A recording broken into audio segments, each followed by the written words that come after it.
अच्छा student, question number 1 पर आ जाएं। और आप लोगों ने पहले खुद सोचना है बेटा कि क्वेश्चन नंबर 1 ये कह रहा है कि what number of protons, neutrons and electrons are present in the ion. देखो, एक होता है आयरन। अगर मैं एटम की बात करूं ना तो 26, मैं देख लेता हूँ, scandium, titanium, vanadium, chromium, manganese, iron. Yes, 26 है और 54 है। ठीक है जी।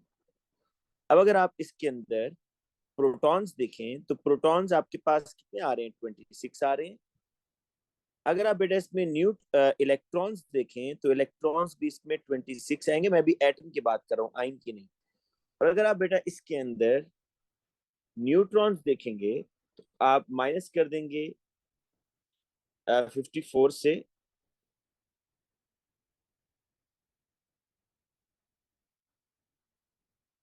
26। ठीक है जी। तो आपके पास आ जाएगा 28।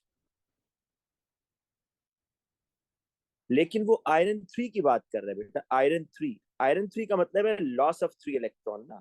तो प्रोटॉन तो 26 ही होंगे, इलेक्ट्रॉन सिर्फ आपके 23 हो जाएंगे और न्यूट्रॉन बेटा आपके इसमें होंगे 28। तो देखिए जी, कौन सा ऑप्शन बन रहा है? Option A is the right answer. ये देखिए ए, प्रोटॉन 26, न्यूट्रॉन 28 और इलेक्ट्रॉन 23, क्योंकि 3 इलेक्ट्रॉन उसने लूज।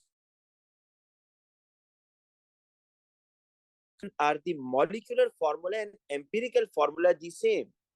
अब देखो, ब्यूटेन जो होता है इसका है C4H10।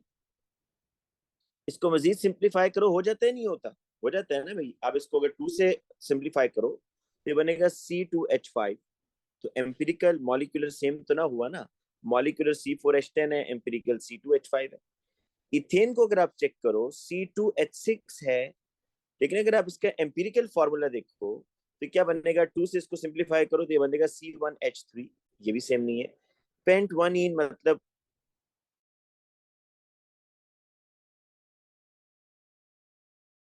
CH2, इसके भी सेम नहीं है। लेकिन प्रोपेन को अगर आप देखो C3, प्रोप 3 कार्बन कहते हैं ना, C3H8। पर ये तो मजीद सिंप्लीफाई नहीं होगा, इसका एम्पिरिकल मॉलिक्यूलर सेम है ना। इसका एम्पिरिकल और मॉलिक्यूलर फॉर्मूला सेम होगा। अच्छा, अब आज बेटा नेक्स्ट क्वेश्चन पर, question number 3। Which molecule does not have any 90 और 180 बॉन्ड एंगल। देखो, मैं आपको पहले बताता हूँ कि किस में है। अगर आप CO2 देखो ना, CO2 इस तरह होगा ना। इसमें बेटा आपके पास ये 180 का है एंगल। अगर आप PF5 को देखो, मतलब जो PCl5 नहीं आप लोग पढ़ते थे, लेकिन ये जो 2 फ्लोरीन आएंगे ना बेटा ऊपर नीचे, अब देखो इसमें एंगल्स क्या है? ये क्या एंगल आ रहा है जी? 90 आ रहा है ना।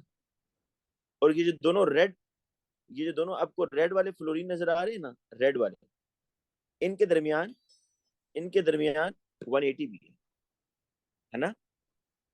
इसी तरह आप SF6 में देखो। SF6 में तो ऑल एंगल्स आर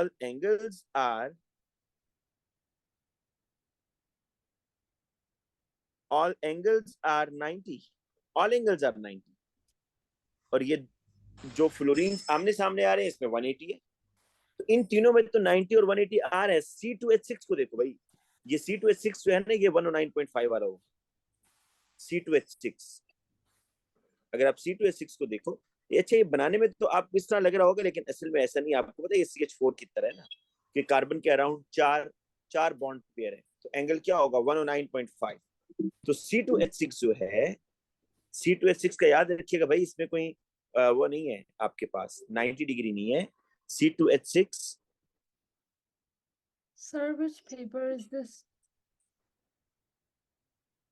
फरवरी मार्च 2020। फरवरी मार्च 2020। देखें, जिन बच्चों ने भी ज्वाइन किया बेटा, ये सीक्वेंस याद रखें। हम अभी 2020 जो हमने स्टार्ट किया ना ईयर, 23 के तो हमने मोस्टली कर लिए थे ना। 2020 जो बेटा स्टार्ट किया, इसमें सीक्वेंस ये होगा कि पहले फरवरी मार्च, मई जून अक्टूबर नवंबर, ये सीक्वेंस बस याद रखें। इस तरह जब 2021 स्टार्ट होगा तो उसमें पहले फरवरी मार्च, देन मई जून, देन अक्टूबर नवंबर। इसी तरह 2022 होगा फरवरी मार्च, मई जून और अक्टूबर नवंबर। ठीक है, ये पैटर्न होगा। सर अच्छा वेरिएंट बेटा, सेम रहेगा? ये वेरिएंट तो हम सारे करेंगे इंशाल्लाह। दो, अच्छा असल में ना आप लोग समझते हैं कि 3 वेरिएंट है, 3 नहीं है बेटा। अगर आप मई जून को देखें तो आपके पास इस तरह लिखा होता है ना, 9701/12, सॉरी 11, अगर मैं एमसीक्यू की बात करूं 1213।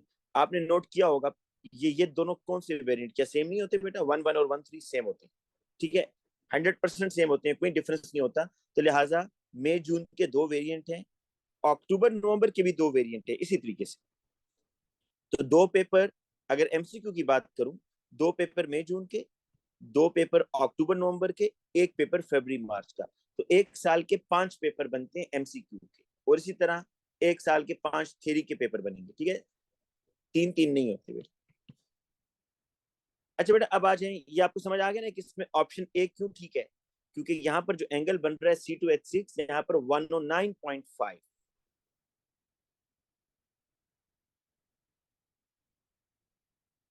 ठीक है,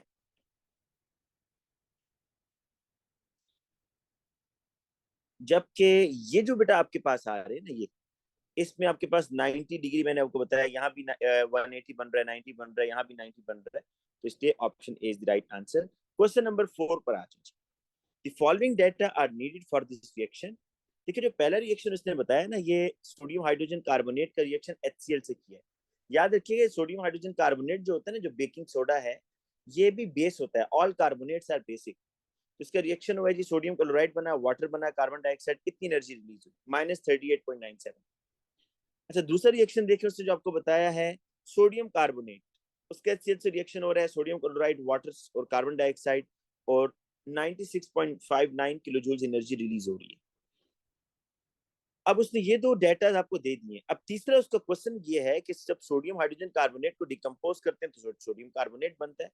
तो बताएं what is the enthalpy change for this reaction. देखो, आप पहले ये सोचो कि इस रिएक्शन का क्या लिंक है ऊपर वाले 2 इक्वेशंस के साथ। कोई बच्चा बताए जी, इस इक्वेशन का क्या लिंक है ऊपर वाली 2 इक्वेशन के साथ? लिंक बेटा ये बन रहा है कि इसका जो रिएक्टेंट है ना, रिएक्टेंट NaHCO3, और जो इसका प्रोडक्ट है, वैसे तो वाटर कार्बन डाइऑक्साइड भी है, लेकिन यहाँ जो सोडियम कार्बोनेट, रिएक्टेंट और प्रोडक्ट दोनों का रिएक्शन उसने किससे करवाया है? मैं बोलो, HCl से करवाया है ना। अब मैं आपको बताता हूँ कि इसकी हेस साइकिल आप कैसे बनाओ। पहले अपनी इक्वेशन लिखो जिसकी एंथैल्पी चेंज फाइंड आउट करनी है, ऐसे करके। ये लिखने के बाद अब आपको पता है भाई कि सोडियम कार्बोनेट का रिएक्शन HCl के साथ हो रहा है। तो ये है जी सोडियम कार्बोनेट, लेकिन आपको HCl तो कहीं नजर नहीं आ रहा ना। तो खैर है, आप बेटा खुद अपनी तरफ से HCl इधर डाल दो। आप कहेंगे भाई इधर डालेंगे तो ये तो बैलेंस खराब होगी, तो भाई अगर आपने HCl इधर डाला है तो इधर भी ऐड कर दो। ये लो, दोनों साइड पे HCl डाल दिया ना, अब तो इतराज नहीं होना चाहिए। अब जरा देखो, ये जो सोडियम कार्बोनेट है, ये और ये जो HCl है, ये जब आप इसमें रिएक्शन करते हैं तो क्या होता है? वो ऊपर प्रोडक्ट लिखे हुए हैं, NaCl बनता है, वाटर बनता है, कार्बन डाइऑक्साइड बनता है। कितनी एनर्जी चेंज होती है भाई जब ये येलो कलर के जो मैंने मार्क किए हैं, सोडियम कार्बोनेट और HCl रिएक्शन करेंगे तो कितनी एनर्जी चेंज आएगी? -96.59।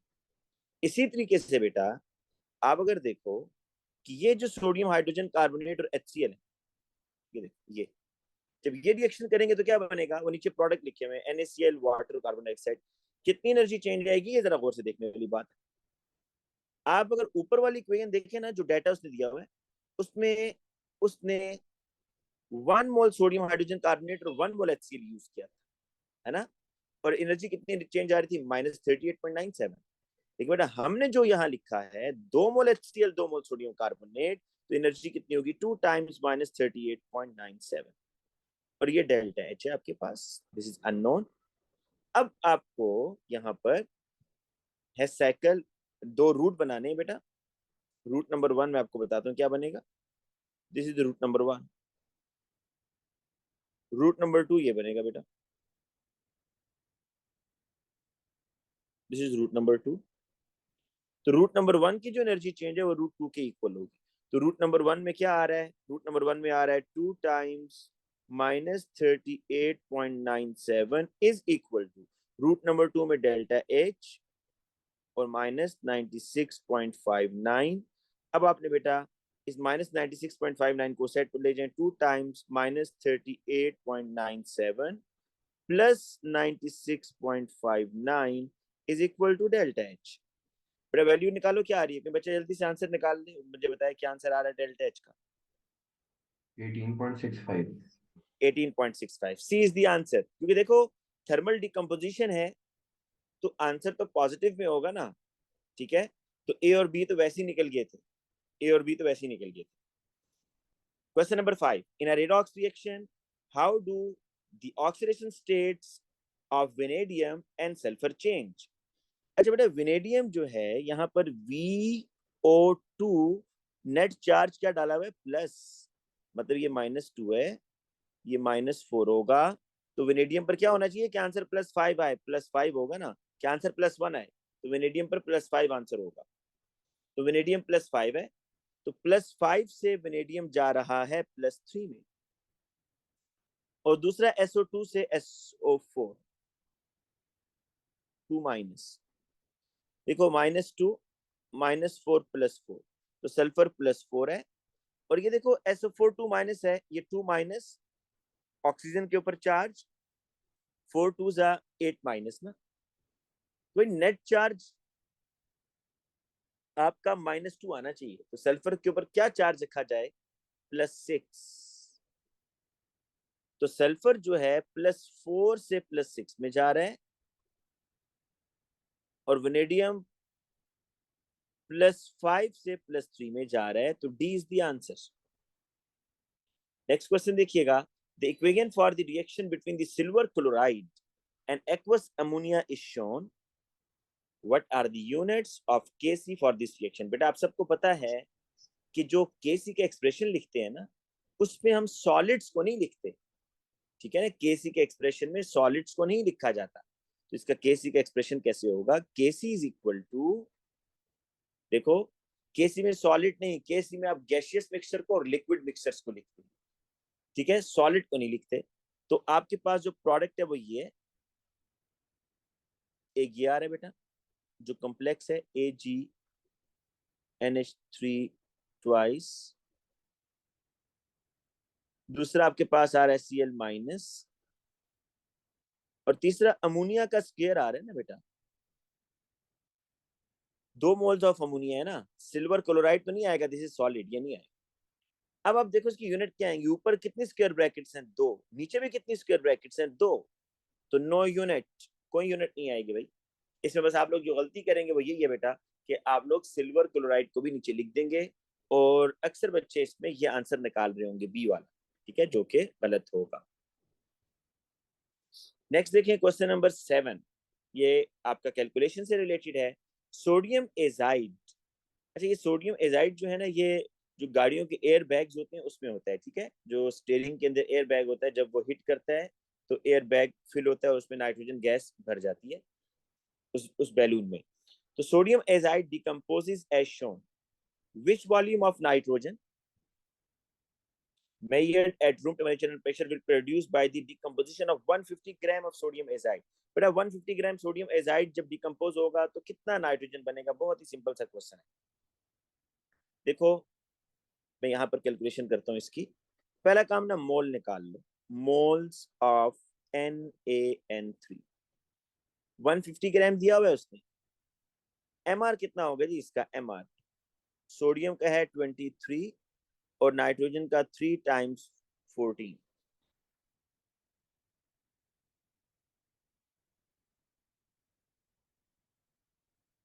जो कितना आ रहा है बोलिएगा? 55। आप लोग साथ, हाँ आप लोग ने बेटा साथ साथ सॉल्व करेंगे, सिर्फ देखने से नहीं होता बेटा, आप लोगों ने साथ साथ सॉल्व करना है पर समझे? 2.3 मोल्स आ रहे हैं। जी ये आ रहे हैं 2.3 मोल्स। NaN3 के मोल्स कितने आ रहे हैं? 2.3 मोल्स आ रहे हैं। आप लोग साथ से चेक कर लें, अगर नहीं हो रहा ना खुद, तो मेरे स्टेप के बाद आप इसको रिपीट कर लें, फिर भी फायदा होगा आपको। अच्छा, अब देखो, जब मोल्स निकल आए, अब देखोगे नाइट्रोजन के कितने मोल हैं भाई। तो सोडियम एजाइड में और नाइट्रोजन में मोलर रेशियो क्या है? 2:3। अगर 2 मोल इसके होंगे तो 3 मोल नाइट्रोजन के बनेंगे। ठीक है, इसी तरीके से अगर 2.3 मोल सोडियम एजाइड के हैं तो N2 के x होंगे, तो यहां से x निकाल लो बेटा। x is equal to 2.3 times 3 divided by 2।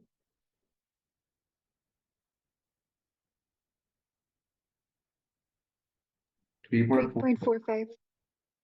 ये बेटा आपके पास आ रहे हैं मोल्स, 3.45 मोल्स।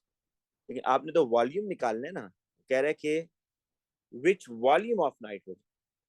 अब बेटा देखो कि जो 1 मोल गैस होती है ना, रूम टेम्परेचर की बात हो रही है ना, 1 मोल गैस का वॉल्यूम कितना होता है? 1 मोल ऑफ गैस, इसका वॉल्यूम होता है 24 क्यूबिक डेसीमीटर। 3.45 का कितना होगा? एक्स होगा। बस आप 3.45 को टाइम्स 24 कर दो, 82.8, 83। ठीक है जी, तो बी इज द आंसर।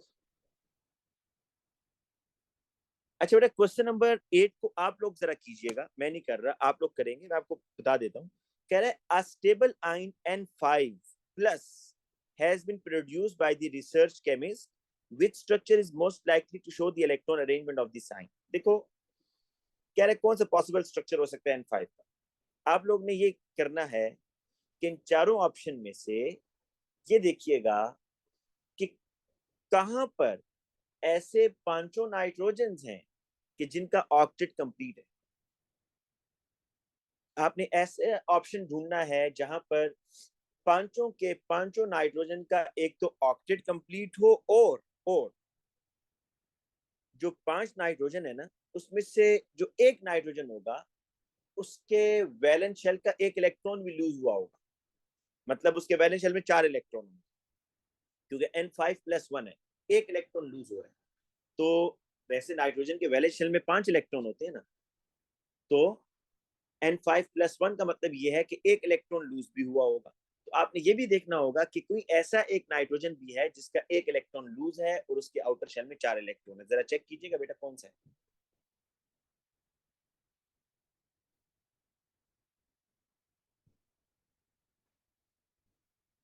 सही है बेटा।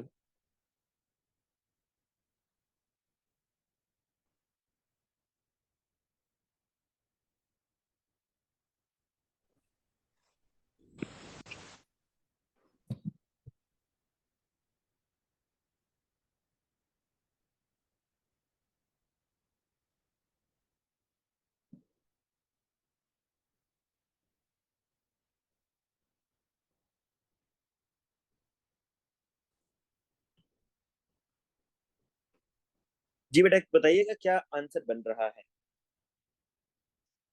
सर सी। जी शाबाश, सी इज द आंसर। मैं आपको बताता हूँ कैसे। मैंने आपसे कहा है कि आपने एक तो ये कंफर्म करना है कि हर नाइट्रोजन के ऑक्टेट कंप्लीट हो। तो सी में देखें 1 2 3 4 5, ये 5 इलेक्ट्रॉन पूरे हो गए ना इसके। ठीक है, दूसरे नाइट्रोजन को देखिएगा 1, अच्छा सॉरी, पहले इस तरह करें ना, पहले ऑक्टेट चेक कर ले। ये पहले नाइट्रोजन का ऑक्टेट कंप्लीट है ना बेटा, आप काउंट करो, ये ऑक्टेट इसका कंप्लीट है। मैं एक ही कलर को यूज करता हूँ ताकि जल्दी से ये काम खत्म हो।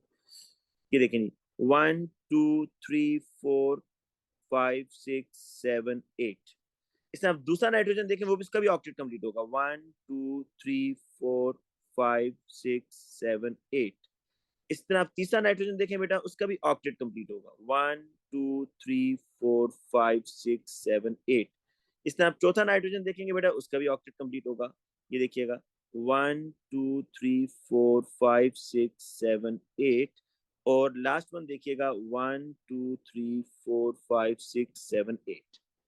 लेकिन इसमें लॉस ऑफ इलेक्ट्रॉन किधर हुआ है? तो आप ये चेक करें कि जो आपका नाइट्रोजन है बेटा ये वाला,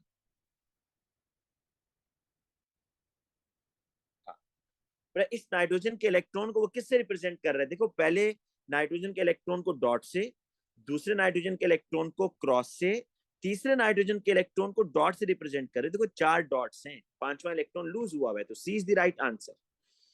अब आ जाए नेक्स्ट क्वेश्चन पर। 1.8 gram of water heated to 227 degree in a sealed container, मतलब इस पर वाटर आपका वेपर्स की फॉर्म में चला जाएगा, turns to steam with a pressure of 200 kilo pascals, what is the approximate volume of container? आपको पता है बेटा, आपको समझ आएगी होगी, यहाँ PV is equal to NRT का फॉर्मूला लगेगा, और इसमें PV is equal to NRT के अंदर जो प्रेशर होता है वो पास्कल्स में लेते हैं। किस में लेते हैं? पास्कल्स में। तो ये 200 मल्टीप्लाई बाय 1000 पास्कल्स, क्योंकि किलो को आपने खत्म करना है। यहाँ पर प्रेशर पास्कल में होता है, वॉल्यूम क्यूबिक मीटर में, तो उसने क्यूबिक मीटर में वॉल्यूम्स दिए हुए हैं ऑलरेडी। जो टेम्परेचर होगा बेटा उसके अंदर आपने 273 ऐड करके लिखना होगा, तो ये 500 केल्विन बन जाएगा। और वाटर के आपने बेटा मोल्स निकाल लेने हैं, 1.8 डिवाइडेड बाय 18, तो ये आपके पास 0.1 आ जाएगा। ठीक है, अब आप इसको स्टार्ट करेंगे। ये फॉर्मूला यूज करें, PV is equal to NRT, V आपने निकालना है nRT over V, sorry P। तो V इज इक्वल टू, बेटा N कितना है? Number of moles of water. 1.8 को 18 से डिवाइड कर दिया ना, मोल आ जाएंगे 0.1। R कितना होता है? 8.31, ये गिवन होगा बेटा। और T टेम्परेचर इन केल्विन, 227 में 273 ऐड करना है ना केल्विन में जाने के लिए, तो 500 डिवाइडेड बाय, बेटा आपका प्रेशर कितना है? 200 किलो पास्कल्स है, तो 200 टाइम्स 1000, ये बन जाएगा। ये आएगा 0.1 टाइम 8.31 टाइम्स 500, ये आ जाएगा 415.5 डिवाइडेड बाय 200,000।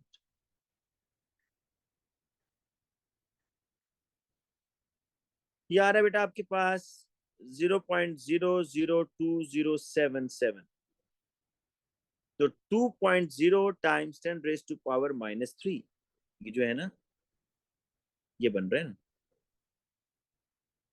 क्वेश्चन नंबर 9 का बी।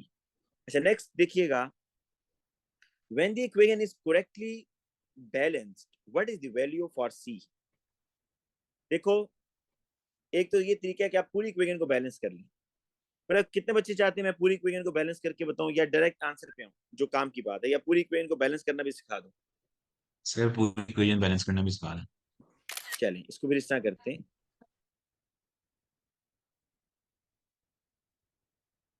मैं इसको जरा फिर यहाँ ओपन करता हूँ।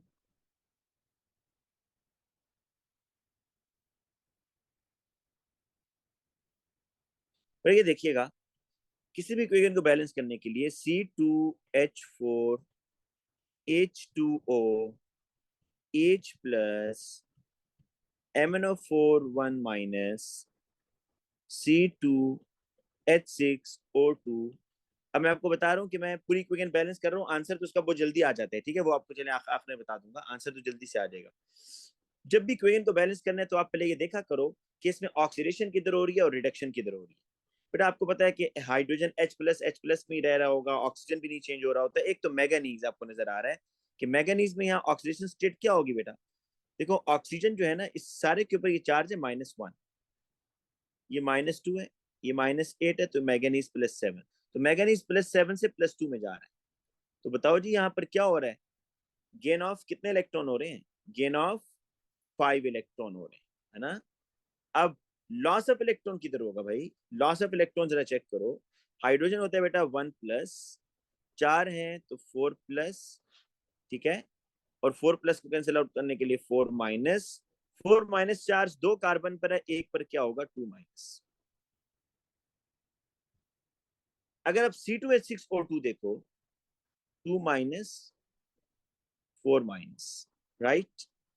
हाइड्रोजन होता है 1+, तो ये कितना हो जाएगा? 6+, +6 4-, सॉल्व करो, क्या आएगा? क्या आएगा? +6 और 4- +2 सॉल्व करो, क्या आएगा? +2 +2, तो इसका मतलब है कार्बन पर आएगा फिर -2, क्योंकि ओवरऑल तो नेट जीरो करना है, चार्ज जीरो करना है। और एक कार्बन पर आएगा -1। अब आप जरा देखो कि कार्बन -2 से एक कार्बन का चार्ज देखते हैं, कार्बन -2 से -1 में जा रहा है, ये क्या हो रहा है भाई? सर ऑक्सीडाइज हो रहा यस, लॉस ऑफ इलेक्ट्रॉन हो रहा है ना, इसने इलेक्ट्रॉन लूज किया है।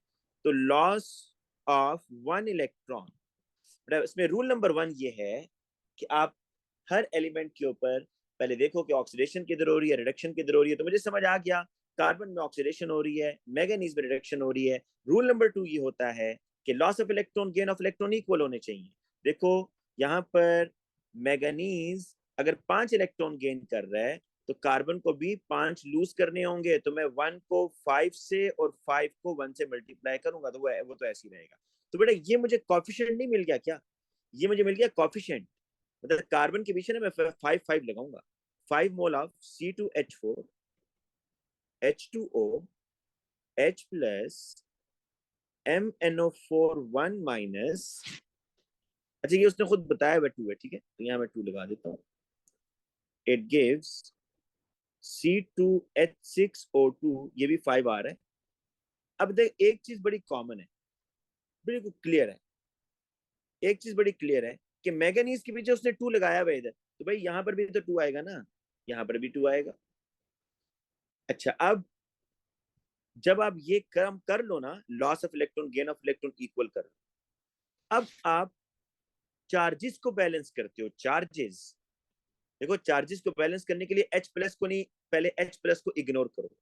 H प्लस के अलावा देखो कि नेट चार्ज इधर क्या आ रहा है बेटा, नेट चार्ज क्या आ रहा है यहाँ पर पूरे इस साइड पर, इस साइड पर पूरा देखें नेट हाइड्रोजन आयन को इग्नोर करके बाकी C2H4 पर कोई चार्ज नहीं है, वाटर पर कोई चार्ज नहीं है, MnO4 पर कितना चार्ज है 1 माइनस, और इसके कितने मोल हैं 2 मोल हैं। बट इसके ऊपर नेट चार्ज क्या होगा, -2 होगा या नहीं होगा, क्योंकि MnO4 1 माइनस है ना, लेकिन ये 2 मोल्स हैं तो नेट चार्ज -2 हो गया। इसी तरह आप यहाँ पर अब देखो कि नेट चार्ज कितना आ रहा है, इस पर कोई चार्ज नहीं है, और Mn2 प्लस पर 2 प्लस चार्ज है, लेकिन वो 2 मोल है, तो नेट चार्ज कितना होगा बेटा इधर, +4 होगा, बोलो बेटा। 2 को 2 से मल्टीप्लाई करते हैं ना, +4 होगा नहीं होगा, ये बता दो।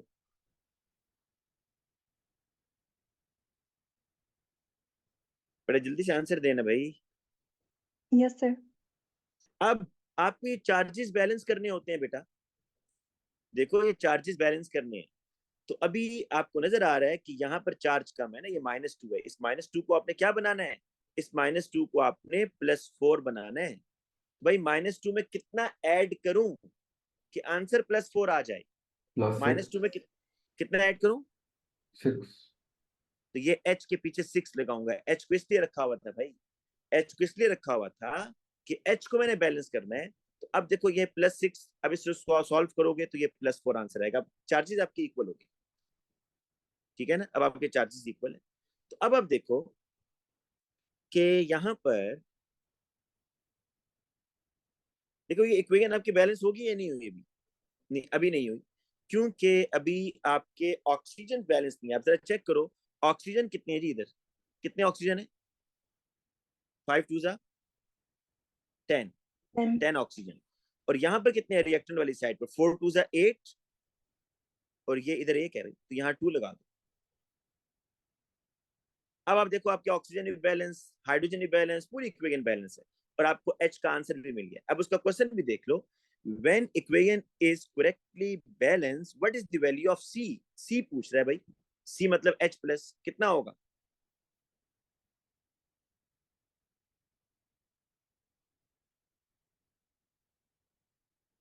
सिक्स होगा ना बेटा। अब मैं आपको बताता हूँ कि एग्जाम में आपने सारा काम नहीं करना है, तो मैंने आपको समझाने के लिए बता दिया।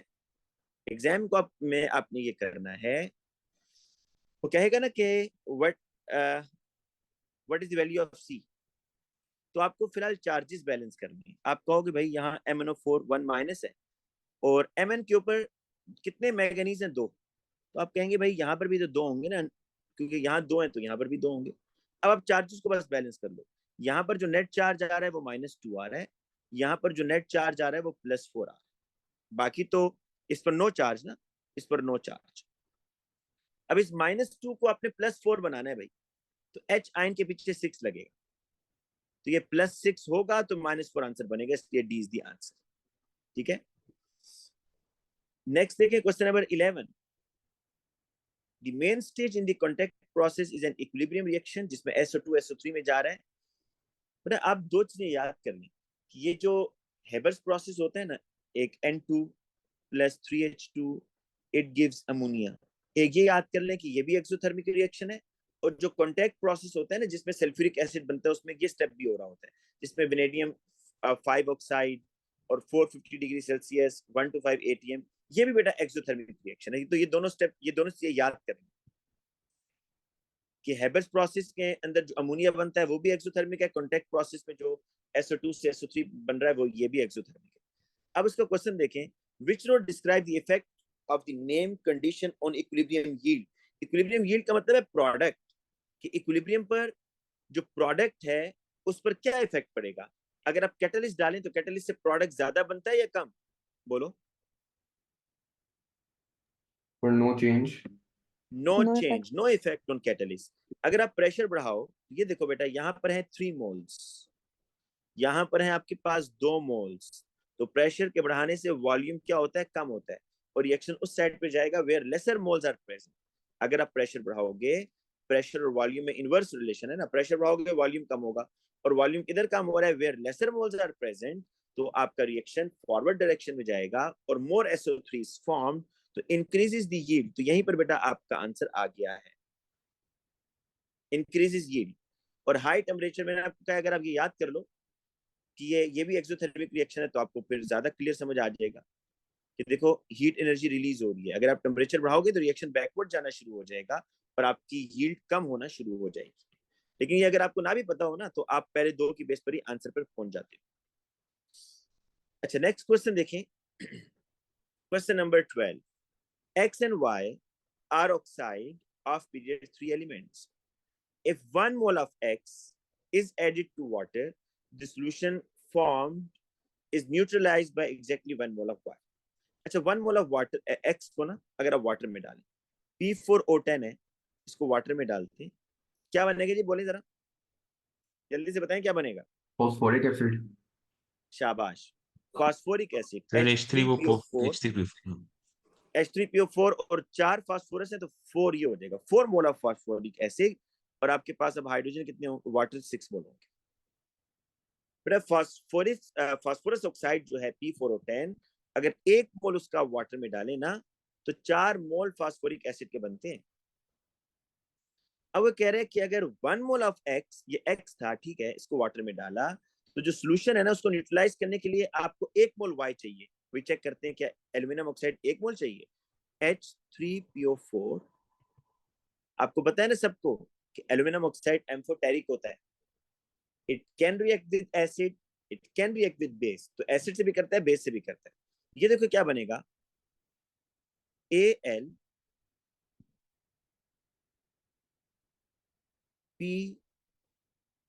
PO4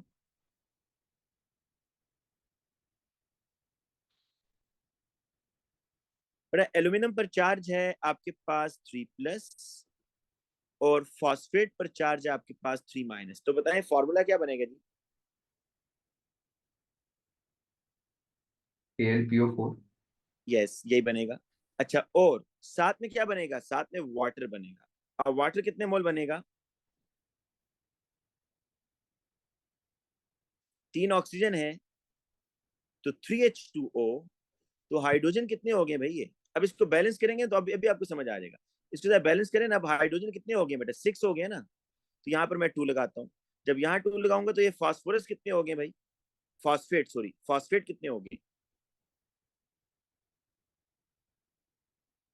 और वैसे भी एल्यूमिनियम 2 है तो यहाँ 2 मोल नहीं होंगे क्या। तो ये मुझे बताओ, बेटा देखिए ये इक्वेशन बैलेंस होगी या नहीं होगी।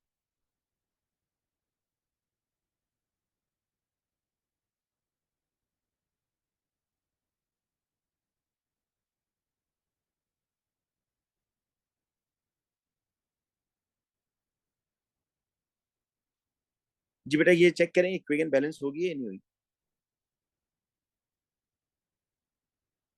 जी सर। अच्छा, लेकिन मसला पता है क्या है? 2 मोल्स बने। अब वो ये कह रहा है कि 1 मोल एक्स आपने डाला ना, 1 मोल एक्स वाटर में आपने ऐड किया, तो आपके पास फास्फोरिक एसिड बना।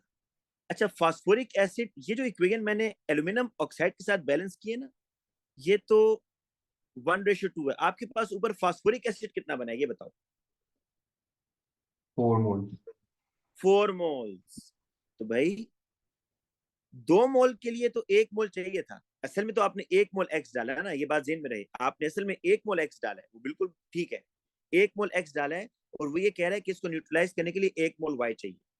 लेकिन बेटा ये जो 1 मोल मैंने एक्स डाला था ना, इससे 4 मोल फास्फोरिक एसिड बना। तो 2 मोल फास्फोरिक एसिड के लिए तो 1 मोल वाई चाहिए, ये बात समझ आ रही है। लेकिन अगर 4 मोल्स फास्फोरिक एसिड हो, तो फिर एल्यूमिनियम ऑक्साइड कितने मोल रिक्वायर्ड होगा? 1 मोल 2 या 2 मोल? 2 मोल्स। 2 मोल्स। तो वो क्या कह रहा है?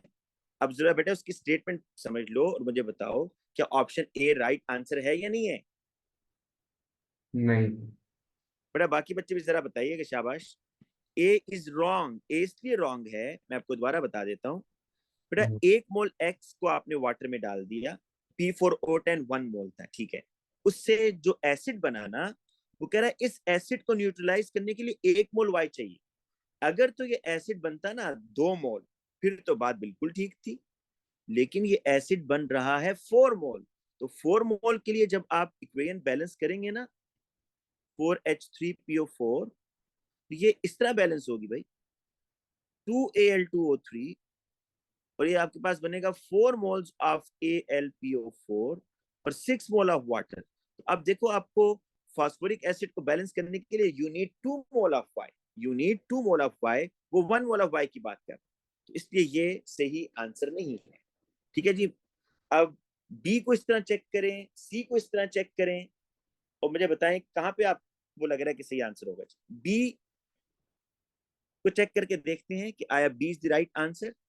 पहले इसको मैं रब कर रहा हूँ, ठीक है, इसको मैं रब कर देता हूँ।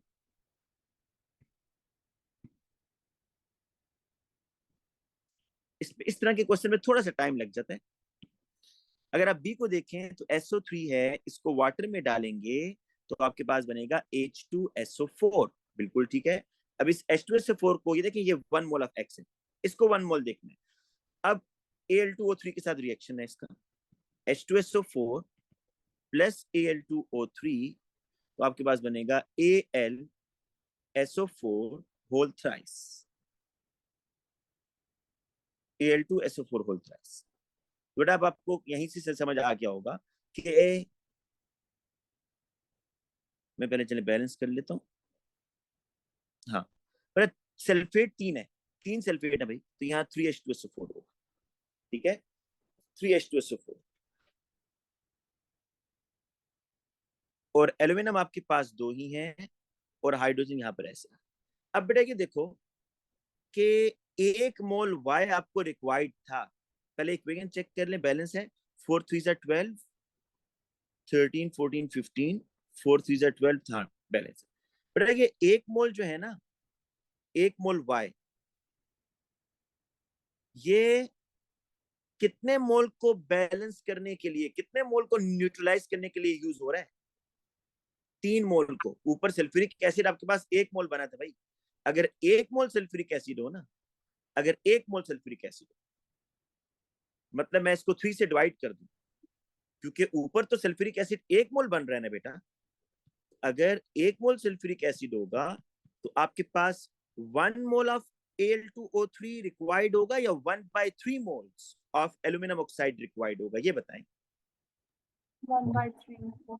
1/3। तो वो क्या कह रहा है कि आप अगर 1 मोल ऑफ एक्स को वाटर में डालो, ये है 1 मोल ऑफ एक्स वाटर में डाला, तो कोई भी एसिड बना। अच्छा, ये जो एसिड बनेगा ना, इसके मोल मैटर नहीं करते, ये मैटर कर रहा है कि 1 मोल ऑफ, ये जो सल्फ्यूरिक एसिड बनेगा ना, जितने भी मोल, इस सल्फ्यूरिक एसिड को न्यूट्रलाइज करने के लिए, क्योंकि सल्फ्यूरिक एसिड यहाँ 1 मोल बना है, तो मैंने 1 मोल लिया, तो इस सल्फ्यूरिक एसिड को न्यूट्रलाइज करने के लिए वो कह रहा है कि आपको 1 मोल वाई चाहिए।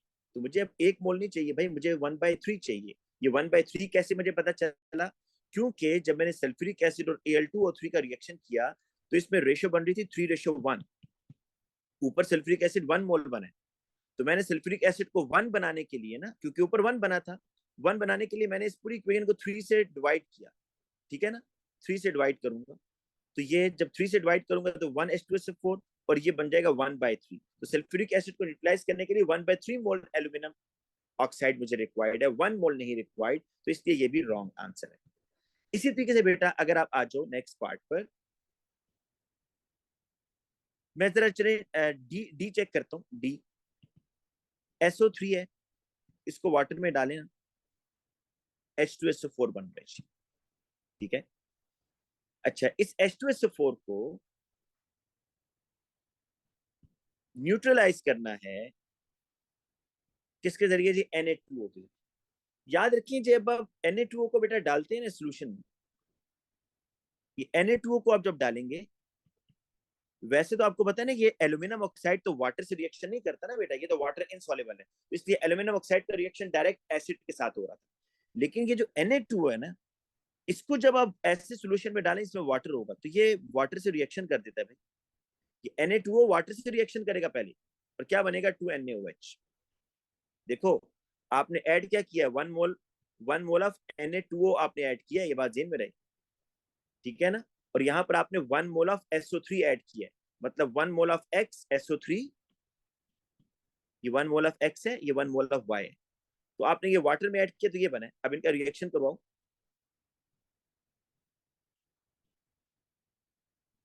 Na2SO4 plus water. ये देखो इस 2 पे ना जाइएगा भाई, वो उसने ये कहा हुआ है 1 mole of Y, 1 mole of Y का मतलब है Na2O, और 1 मोल ऑफ X का मतलब है 1 मोल ऑफ SO3। तो अगर आप इसको 1 मोल लेती है ना, तो ये सारा कंप्लीट न्यूट्रलाइज हो रहा है कि 1 मोल ऑफ X को वाटर में डालेंगे sulphuric acid, 1 mole of Y को डालेंगे तो सोडियम हाइड्रोक्साइड, इनका कंप्लीट रिएक्शन हो रहा है। तो यहाँ से आपको समझ आ रहा है कि D is the right answer, D आपका राइट आंसर है, ठीक है। मैंने आपको ए और बी चेक करके बता दिया, सी आप खुद ट्राई कीजिएगा, ये भी 1:1 रेशियो के साथ नहीं होगा। सर हम Na2 का रिएक्शन नहीं करेंगे H2SO4 से? देख रहा है ना आखिर में, ये देखो NaOH लिख दी, चले ठीक है। ये हो गया ना बेटा। देखो ये Na2O डायरेक्ट रिएक्शन नहीं करता ना, Na2O को जब आप वाटर में डालते हैं तो Na2O पहले वाटर से रिएक्शन करता है। ठीक है। अब बेटा आ जाए क्वेश्चन नंबर 13 पर। Compound Z is insoluble in water but soluble at low pH. Low pH का मतलब है इन एसिडिक मीडियम। बेटा compound Z is insoluble in water, पहले तो देखें कि कौन से वाटर में इनसॉल्युबल है। एक बेरियम कार्बोनेट इनसॉल्युबल है और एक बेरियम सल्फेट इनसॉल्युबल है। बेटा ये दो तो सॉल्युबल है ना, ये दो सॉल्युबल होते हैं वाटर, इसको तो निकाल दो।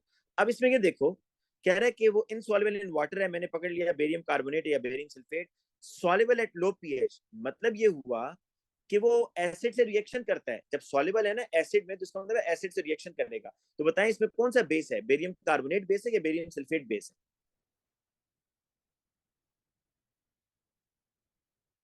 बेटा बेस कौन है इसमें? क्योंकि आपको पता है कि बेसिस जो है वो एसिडिक मीडियम में डिसॉल्व होंगी ना, तो ऑल कार्बोनेट्स आर बेसिक, याद रखिएगा carbonates are basic, carbonate can accept the proton. तो इसलिए option A is the right answer, क्योंकि बेरियम कार्बोनेट बेस है आपका, ठीक है।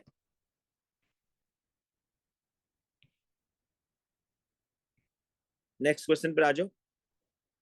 Hot aqueous sodium hydroxide react with chlorine, 6NaOH plus 3Cl2, ये आपको क्या बनाकर दे रहे हैं जी? सोडियम क्लोराइड, NaCl3 और water. The which statement is correct? The oxidation number of chlorine and hydrogen both change in the reaction. अच्छा देखो chlorine तो चेंज होता है, आपको समझ आ रही होगी, +1 -1, और ये -2 -6 +1 और +5। लेकिन हाइड्रोजन नहीं चेंज हो रहा भाई। हाइड्रोजन अगर यहाँ +1 है ना, तो यहाँ वाटर में भी +1 है, तो ये पहले तो रॉन्ग है। Oxidation number of chlorine in the products are -1 and +1। नहीं भाई, क्लोरीन आपका -1 है और +5 है NaClO3 के अंदर, ये भी गलत है। If aqueous sodium hydroxide in the cold reaction produce NaCl, हाँ पर ये बात ठीक है कि अगर आप कोल्ड डाइल्यूट NaOH से रिएक्शन करवाएंगे ना, तो ये रिएक्शन होगा Cl2 NaOH, NaCl, NaCl और वाटर। NaClO3 के बजाय NaClO बनेगा, ये बात ठीक है। सोडियम अंडरगो डिस्प्रोपोर्शनेशन, नहीं भाई, सोडियम में क्लोरीन जाता है। डिस्प्रोपोर्शनेशन का मतलब पता है ना, कि एक ही एलिमेंट ऑक्सीडाइज भी हो और रेड्यूस भी हो। Question number 15, solid ammonium nitrate, ये जी अमोनियम नाइट्रेट, कह रहे हैं कि आपको पता है ना, अमोनियम आयन जो है ना बेटा, इसकी नेचर एसिडिक होती है। ये बात ध्यान में रहे कि ammonium ion can donate the proton. Ammonium ion जो है ये बेटा अपना प्रोटॉन डोनेट कर देता है, ठीक है ना। ये बात ध्यान में रहे कि ये एसिडिक इन नेचर है। कह रहा है अगर आप अमोनियम नाइट्रेट के अंदर एक सॉल्यूशन X डालते हैं तो resulting mixture is formed and gas given off is tested with damp red litmus paper. The litmus paper changes colour from red to blue. मतलब ये हुआ कि अमोनियम जो है ना बेसिक गैस बना रहा है, अमोनिया बना रहा है। और ये अमोनिया गैस कब बनाएगा पता है? जब आप अमोनियम का रिएक्शन किसी बेस के साथ करवाएंगे। आइडेंटिटी क्या है, जिस तरह NaOH है ना, ये बड़ा सिंपल है। देखो अमोनियम आयन है ना, इसका रिएक्शन अगर आप OH से करवाओ ना बेटा, तो अमोनियम H+ डोनेट करेगा और अमोनिया में चला जाएगा, और ये H+ और OH मिलकर वाटर बना देंगे। ये देखो,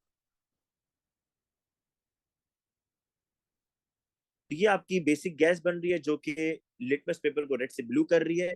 और ये आपका OH है। OH क्या कर रहा है? प्रोटॉन एक्सेप्ट कर रहा है। और प्रोटॉन डोनेट कौन कर रहा है? अमोनियम आयन एक्सेप्ट कौन कर रहा है? सोडियम हाइड्रोक्साइड का जो हाइड्रोक्साइड है। तो इसका बेटा आंसर आपको नजर आ गया होगा, बी इज द आंसर, जिसमें वो कह रहा है कि लिटमस पेपर कलर चेंज कर रेड से ब्लू। आइडेंटिटी ऑफ X क्या है? जारी बात है, अमोनियम इज एसिडिक, तो वो OH के साथ रिएक्शन करेगा, बेस के साथ रिएक्शन करेगा, ठीक है। और उसमें रोल ऑफ X क्या है? X का रोल ये है कि it is accepting a proton. ये बेटा प्रोटॉन एक्सेप्ट कर रहा है और OH वाटर में जा रहा है। क्वेश्चन नंबर 16 देखिएगा कि sodium, magnesium and aluminium are three elements in period 3 of the periodic table. Each element forms an oxide. Which row is correct? अच्छा देखो, एक बात मैं आपको बताऊं, जितने भी आयोनिक कंपाउंड होते हैं ना, उनके जाइंट स्ट्रक्चर होते हैं। ये बात ध्यान में रखो। आयोनिक कंपाउंड्स, मेटल्स, इनके तो जाइंट लैटिस स्ट्रक्चर होते हैं। अच्छा, कोवेलेंट कंपाउंड में ना ग्रेफाइट, डायमंड, सिलिका, इनके जाइंट स्ट्रक्चर होते हैं। जाइंट का मतलब ये होता है जिसमें नंबर ऑफ एटम्स फिक्स ना हो, ठीक है।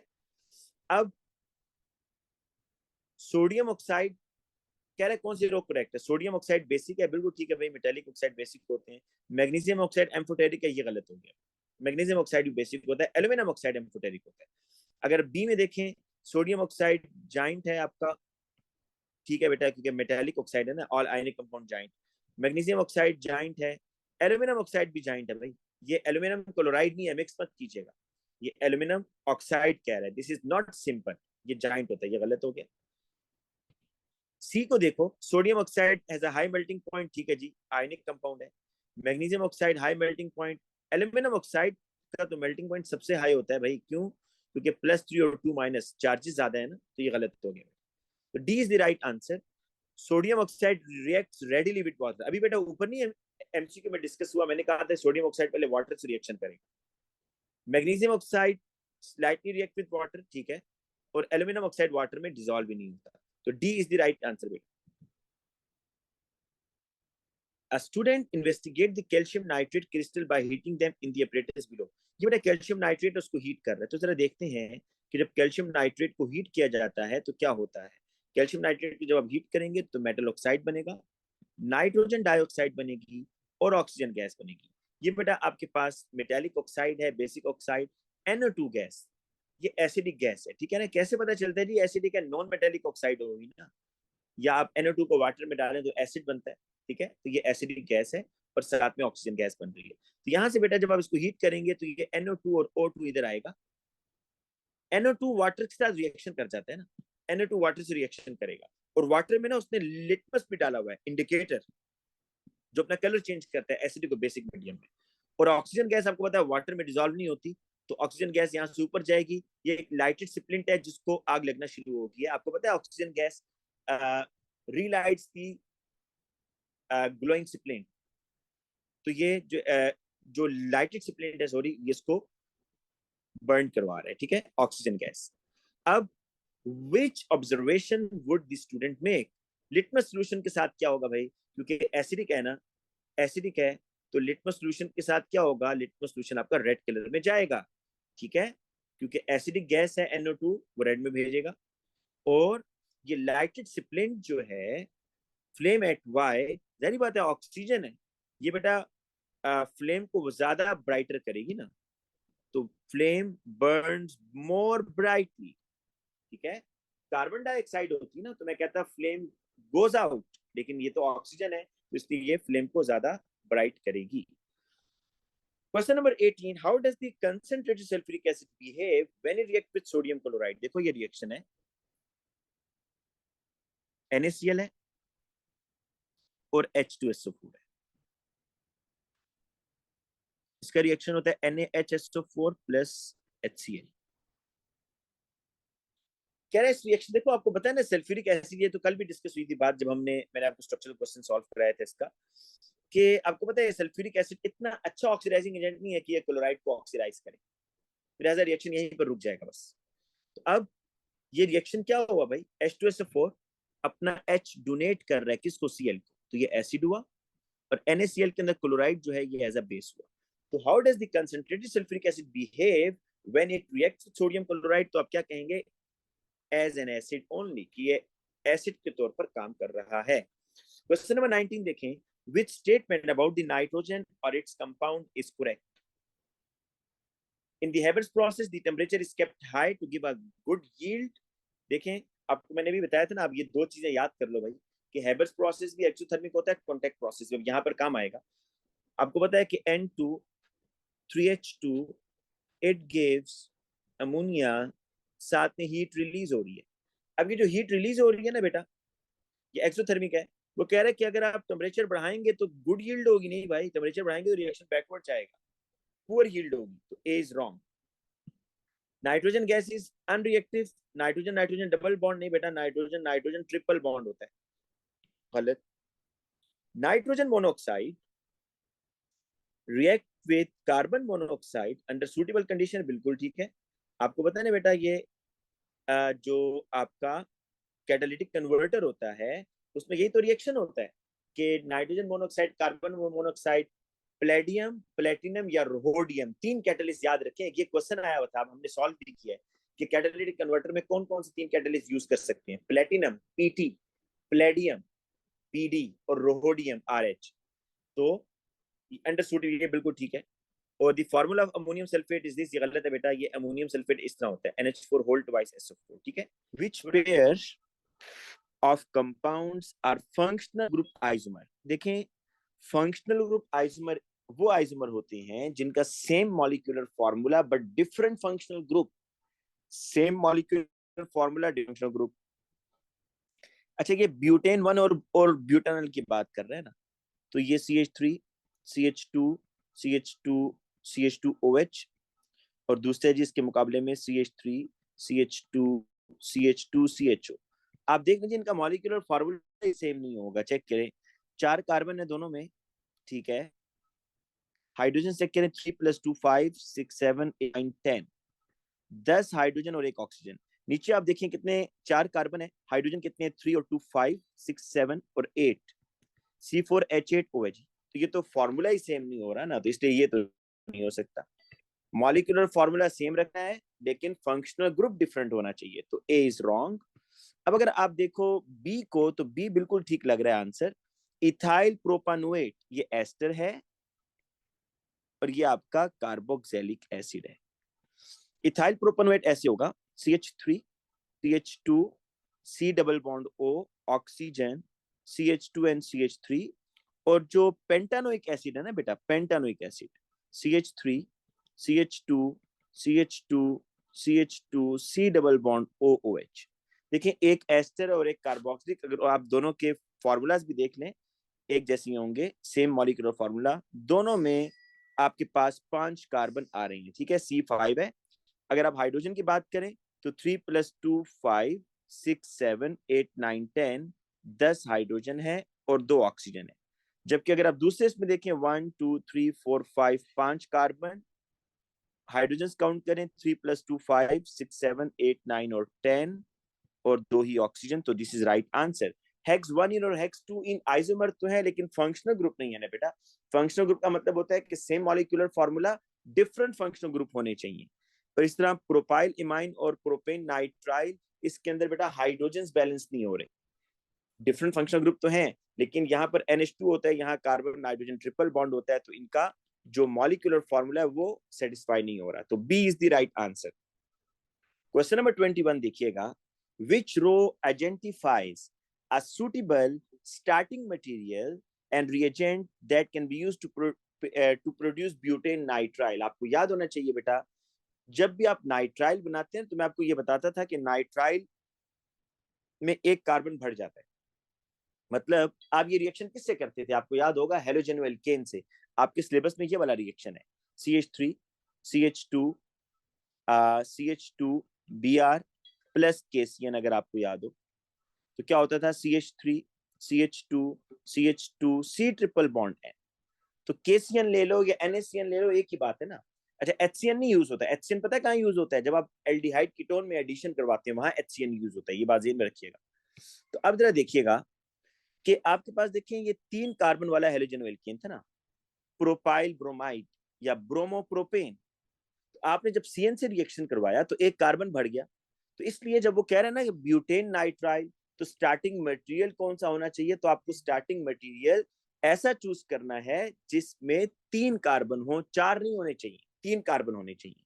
तो इसलिए AB में से लूंगा, और HCN के साथ तो नहीं बेटा, HCN के साथ तो एल्डिहाइड कीटोन का रिएक्शन होता है ना, तो आपने B is the right answer, B इसका आंसर होगा। ठीक है जी, अब आगे चलते हैं, क्वेश्चन नंबर 22। ये समझ आ गया है ना बेटा आपको। अगर ये देखो D लेते हैं ना, D, तो इसमें 4 कार्बन पहले थे, NaCN से रिएक्शन होता तो 5 कार्बन हो जाते, ये पेंटेन नाइट्राइल बन जाता ना। तो आपको अगर ब्यूटेन नाइट्राइल बनाना है तो आपको प्रोपाइल ब्रोमाइड से रिएक्शन करवाना होगा। The diagram shows the structure of ethane dioic acid. ये जो देखें डायोइक एसिड है, इसमें 2 कार्बोक्सिलिक ग्रुप है आपके पास ऐसे, और इसका रिएक्शन कह रहा है ethane dioic acid react with ethanol in the presence of few drops of concentrated sulphuric acid. आप एथेनॉल से बेटा इसका रिएक्शन करवा रहे हो, ठीक है।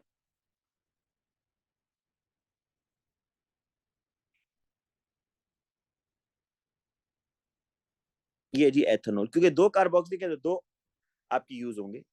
देखो ये कार्बोक्सिलिक से OH अल्कोहल से H निकल जाएगा, कार्बोक्सिलिक से OH और ये अल्कोहल से H निकल जाएगा।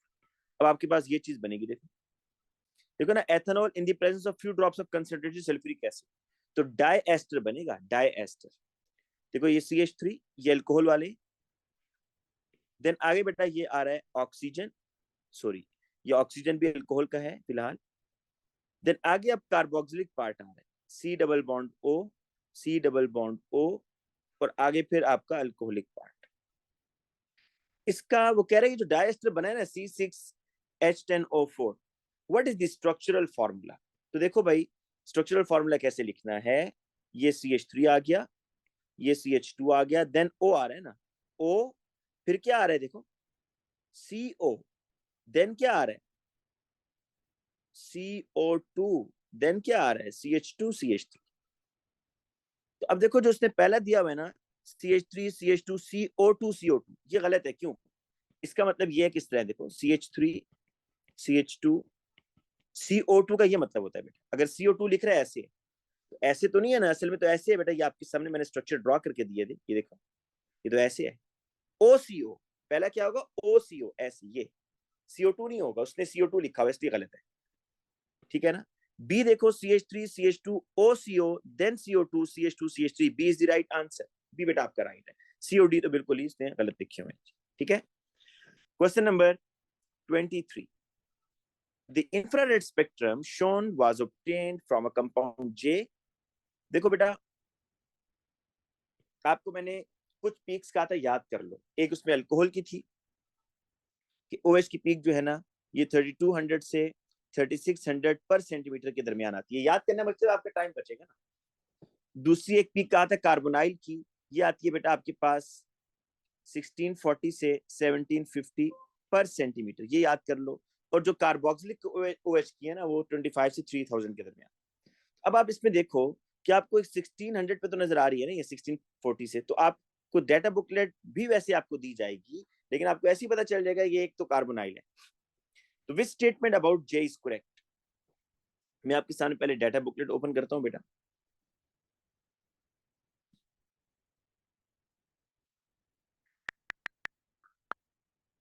फिर आप देखिएगा कि क्योंकि ये असल में पुराना पेपर है ना, इसमें साथ उसने अटैच नहीं की हुई। अब आपके पास जितने रीसेंट पेपर है उसमें तो साथ ही उसने ये डाटा अटैच किया होगा क्वेश्चन के साथ। बट आप कार्बोनाइल की जरा पीक देख लो, ये कार्बोनाइल है अगर, तो इसकी पीक ये 1640 से 1750 पर आ रही है। दूसरा वो ऑप्शंस में ना, अगर आप ऑप्शंस देखो तो उसमें नाइट्राइल की बात कर रहा है। जरा नाइट्राइल की पीक देख लो कहां पर आ रही है, बस 2200 से 2250, 2200 से 2250 के दरमियान आ रही है। ठीक है, अब आते हैं दोबारा क्वेश्चन पर। देखो बेटा 2200 से 2250 ये बन रहा है, यहां तो कोई पीक नहीं है भाई, इसका मतलब है नाइट्राइल तो एब्सेंट है, नाइट्राइल एब्सेंट है भाई, लेकिन कार्बोनाइल इज प्रेजेंट। तो which statement about J is correct? Both carbonyl and nitrile are present, गलत। Neither carbonyl nor nitrile are present, गलत। Carbonyl is present but not nitrile, ये ठीक है बेटा। देखो नाइट्राइल अगर प्रेजेंट होता ना तो उसकी पीक इधर आनी थी, लेकिन वो तो नहीं आई, इसका मतलब है नाइट्राइल इज एब्सेंट। अच्छा नेक्स्ट क्वेश्चन थोड़ा सा आपको मे बी ट्रिकी लगे। A section of polymer chain is shown, what is the correct monomer? अच्छा मैंने ये क्वेश्चन है काफी दफा सॉल्व करवाया है, दोबारा देखें जरा गौर से। आपने ना इसका मोनोमर पहचानना है। सबसे पहला काम बेटा ये होता है कि जब भी इस तरह की कोई आपको कॉम्प्लेक्स पॉलीमर दे दे तो आपसे ये कहे कि आप इसका मोनोमर फाइंड आउट करें, तो step number 1 is identify the repeating unit. आप इसमें रिपीटिंग यूनिट को आइडेंटिफाई करो कि कौन सी यूनिट है जो बार बार रिपीट हो रही है। मैं मार्क करता हूं, मुझे आप बताइएगा क्या यही यूनिट है जो बार बार आगे रिपीट हो रही है?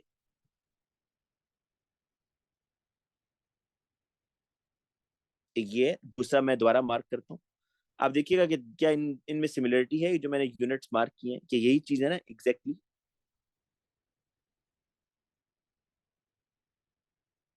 तीसरा भी देखिएगा बेटा,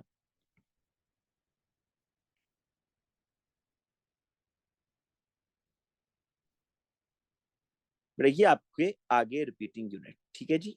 these are the repeating unit. आप देखें यही चीज रिपीट हो रही है। अब मैं आपको एक बात बताता हूँ, जब आप रिपीटिंग यूनिट मार्क कर लें तो आगे सारा काम आसान है। अब आप ये सोचो कि इसमें ये असल में कार्बन है, दीज आर द कार्बन 1 2 3 4 5 6 7 8। बड़ा इसमें से ना दो ऐसे कार्बन पे नजर रखो कि जो अपने बॉन्ड्स इस बाउंड्री से बाहर निकाल रहे हैं। ये बात फिर सुनो, दो ऐसे कौन से कार्बन हैं जो अपने बॉन्ड्स को एक्सटेंड कर रहे हैं और इस बाउंड्री से बाहर निकाल रहे हैं, इस बाउंड्री से।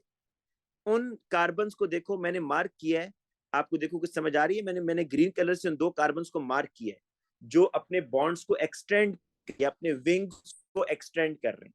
बट ये जो मैंने दो ग्रीन कलर से कार्बन मार्क किए हैं, यही वो दो कार्बन है ना जो अपने बॉन्ड्स को एक्सटेंड कर रहे हैं। इधर देखो बाउंड्री से बाहर और इधर, है ना। तो आपने क्या करना है, आपने बस इन दो कार्बन को देखना होगा कि जो अपने बॉन्ड्स को एक्सटेंड कर रहे हैं उस बाउंड्री से। तो क्या करना है फिर आपने बस इन दो कार्बन के दरमियान डबल बॉन्ड ड्रॉ कर देना। इन दो कार्बन के दरमियान बेटा डबल बॉन्ड ड्रॉ कर दो।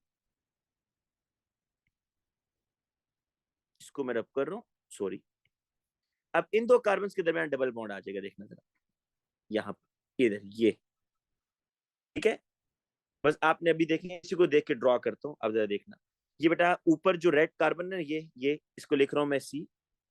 फिर नीचे ये जो ग्रीन कलर कार्बन आ गया, ये आ गया C।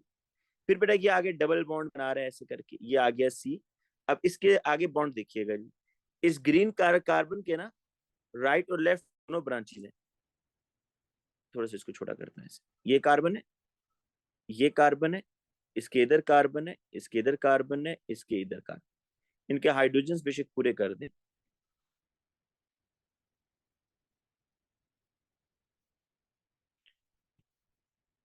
अब इसको नाम दें, आप फौरन पहचान जाएंगे।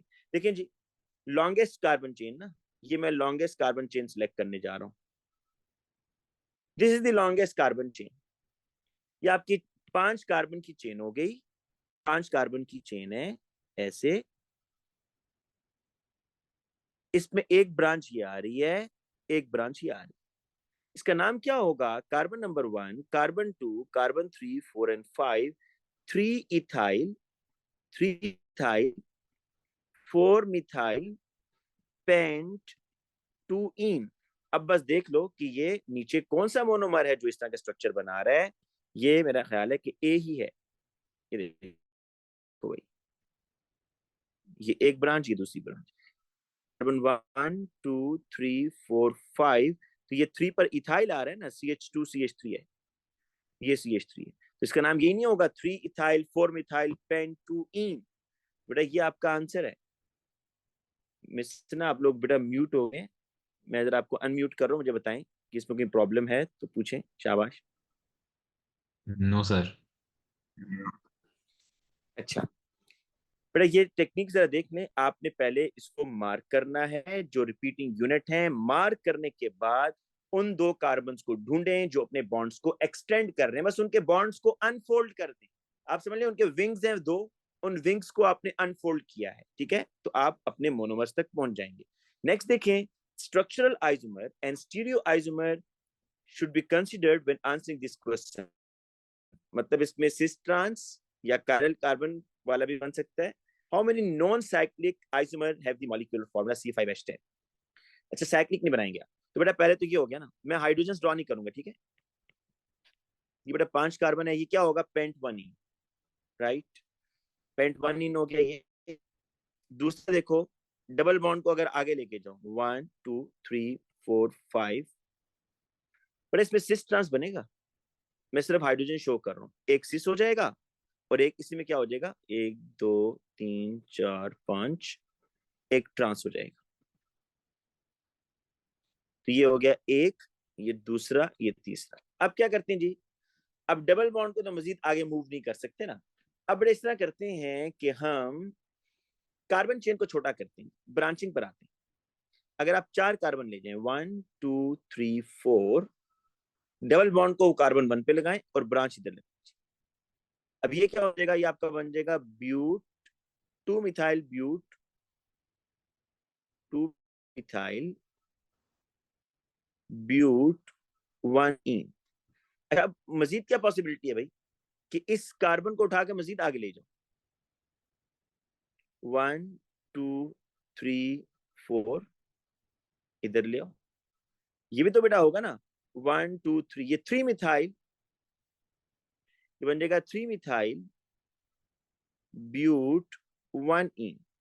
अब क्या हो सकता है भाई? अब आप डबल बॉन्ड को आगे ले जाओ बेटा। अब डबल बॉन्ड को चेंज करो, स्ट्रक्चर यही रखो, ब्रांचिंग यही रखो, बस डबल बॉन्ड को मूव करवा दो ऐसे। तो 2 मिथाइल, नहीं सॉरी, हाँ 2 मिथाइल ब्यूट 2 इन, 2 मिथाइल ब्यूट 2 इन। बेटा कितने बन गए जी? 3, ये 4, ये 5, ये 6। कोई बच्चा मुझे बताए कोई कायरल कार्बन भी बन सकता है इसमें या नहीं? शाबाश। कि मिरर इमेज अगर बन सकता है तो 7वां होगा वो, बताएं शाबाश। या कोई और स्ट्रक्चर अब अगर आपके जहन में आ रहा है तो बोलिएगा। मेरा नहीं ख्याल कि और बेटे बनेंगे, क्योंकि मैक्सिमम हम आंसर तक पहुंच चुके हैं। 6 आइसोमर्स। तो पहला क्या बना है? Pent 1 ene, pent 1 ene, cis pent 2 ene, trans pent 2 ene, 2 methyl but 1 ene, 3 methyl but 1 ene और 2 मिथाइल ब्यूट 2। ठीक है जी। अब आते हैं नेक्स्ट क्वेश्चन पर। कह रहे कि an excess of dry HBr is formed,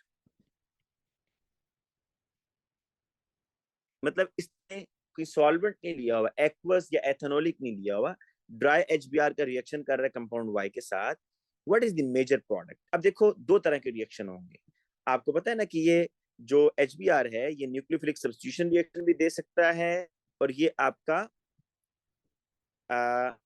addition reaction भी देगा। एक तो अल्कीन्स, एक ये अल्कीन आ रहा है, एक ये अल्कीन आ रहा है, यहाँ रिएक्शन होगा इस तरह। असल में ये CH2 है और ये C है, ये CH है और ये सिंपल C है।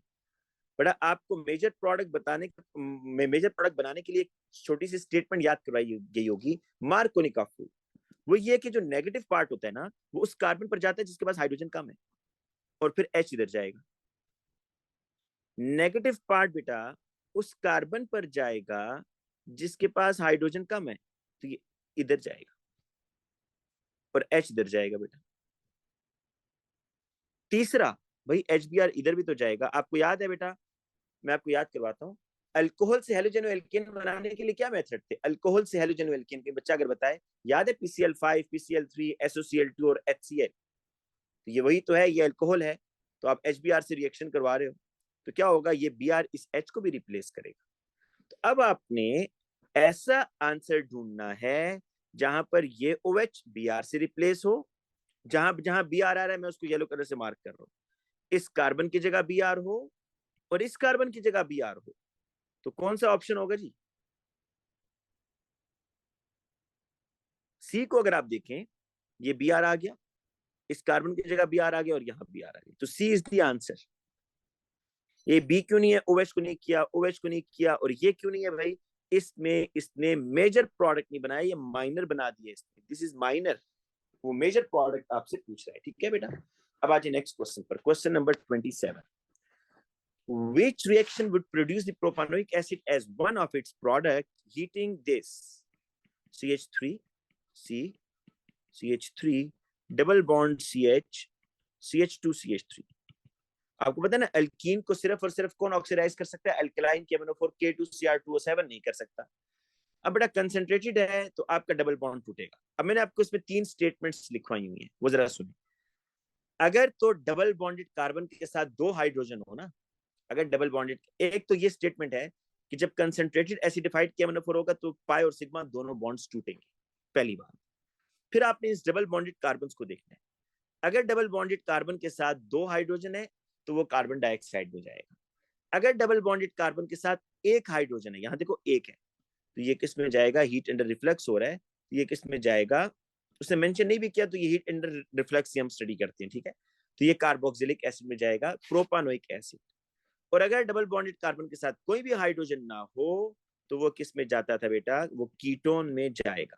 तो अब देखो ना, आपके पास वो कह रहा है कि which reaction would produce propanoic as one of its product, तो प्रोपानोइक एसिड तो ए में ही बन रहा है बेटा। बी में क्या होगा? बी में देखो एस्टर है, एस्टर की ना ये बेसिक हाइड्रोलिसिस हो रही है, तो याद रखो बेसिक हाइड्रोलिसिस में एसिड नहीं बनता, सॉल्ट बनता है। याद करना बेटा ये कि बेसिक हाइड्रोलिसिस जब होती है उसमें एसिड नहीं बल्कि सॉल्ट बनता है, तो बी इज रॉन्ग आंसर। ये देखो एथेनॉल को ऑक्सीडाइज कर रहा है तो ये एथेनोइक एसिड बन जाएगा ना, एथेनोइक एसिड। प्रोपानोइक तो नहीं बनेगा, तो ये भी नहीं है।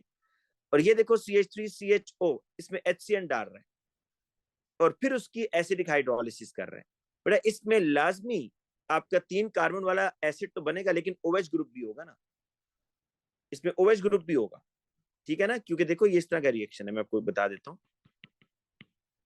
ये ऐसे है ना, जब आप इसमें HCN डालोगे तो H इधर आएगा और कार्बन पर CN आएगा, तो ये बनेगा CH3COH CN और H। और अब आप इसकी जब एसिडिक हाइड्रोलिसिस करोगे तो ये कार्बोक्सिलिक में बिल्कुल जाएगा।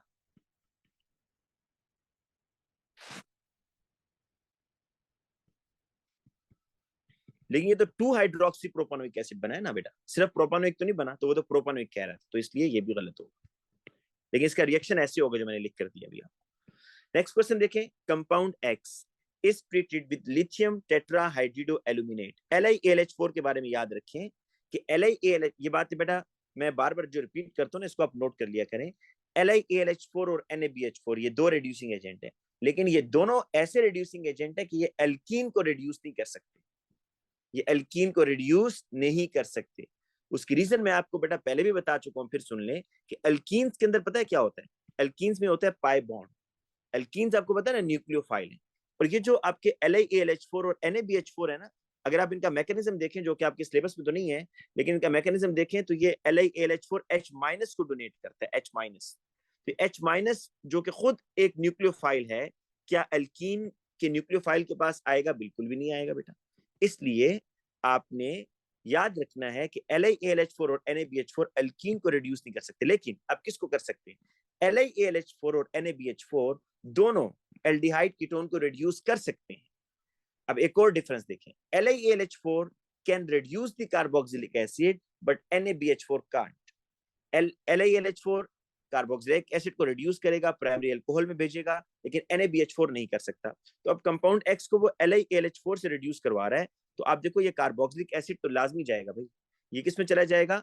ये जाएगा आपका प्राइमरी अल्कोहल में, तो ये CH2OH में जाएगा, और ये जो कीटोन है ना बेटा आपका, ये चला जाएगा सेकेंडरी अल्कोहल में, ये CHOH बन जाएगा। तो अब देखो कहां पर ये चीज बन रही है भाई, ये गलत है, ये गलत है, क्योंकि इसने इसको रिड्यूस नहीं किया ना।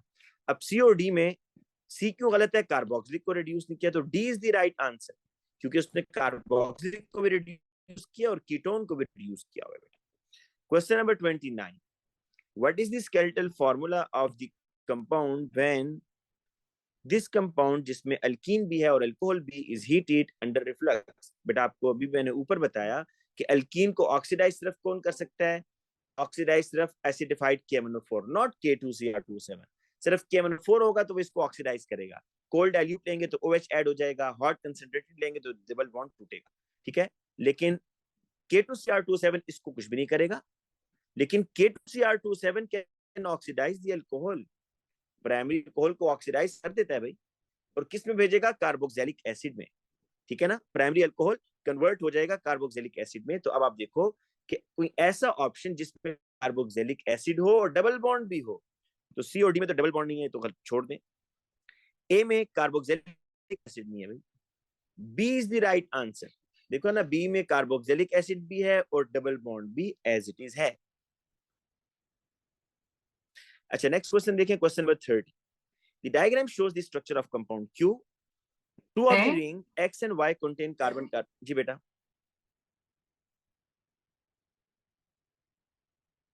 अच्छा, two of the ring X and Y contain carbon-carbon double bond. Which row is correct? देखो आपके पास ना नंबर ऑफ एस्टर ग्रुप पूछता है इस पूरे मॉलिक्यूल में।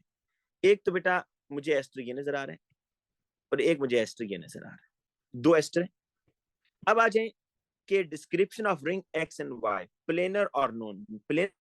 पता है क्या होता है बेटा, कि आप अगर उस रिंग को किसी प्लेन सरफेस पर रखो ना, तो उसके सारे एटम उस प्लेन को टच हो रहे हैं।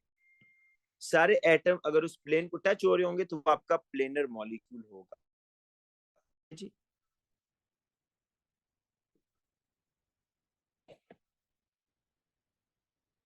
बड़ा क्वेश्चन पूछ लें जल्दी से, ये इसलिए मुझसे सेटिंग में थोड़ा मसला हो गया है आज। सर आप वो पिछला वैसे मैं म्यूट क्वेश्चन नहीं दोबारा करता, एक्सप्लेन आपको कर पता है। सकते हैं? बड़ा उसमें क्वेश्चन पूछे मैंने, इस तरह मुझे पता आपको कहाँ पे प्रॉब्लम है। आप मुझसे क्वेश्चन पूछें कि यहाँ पे प्रॉब्लम है सर ये जी। स्ट्रक्चर वाली आप जो समझा रहे हैं कि वो कैसे हो सकता है बी?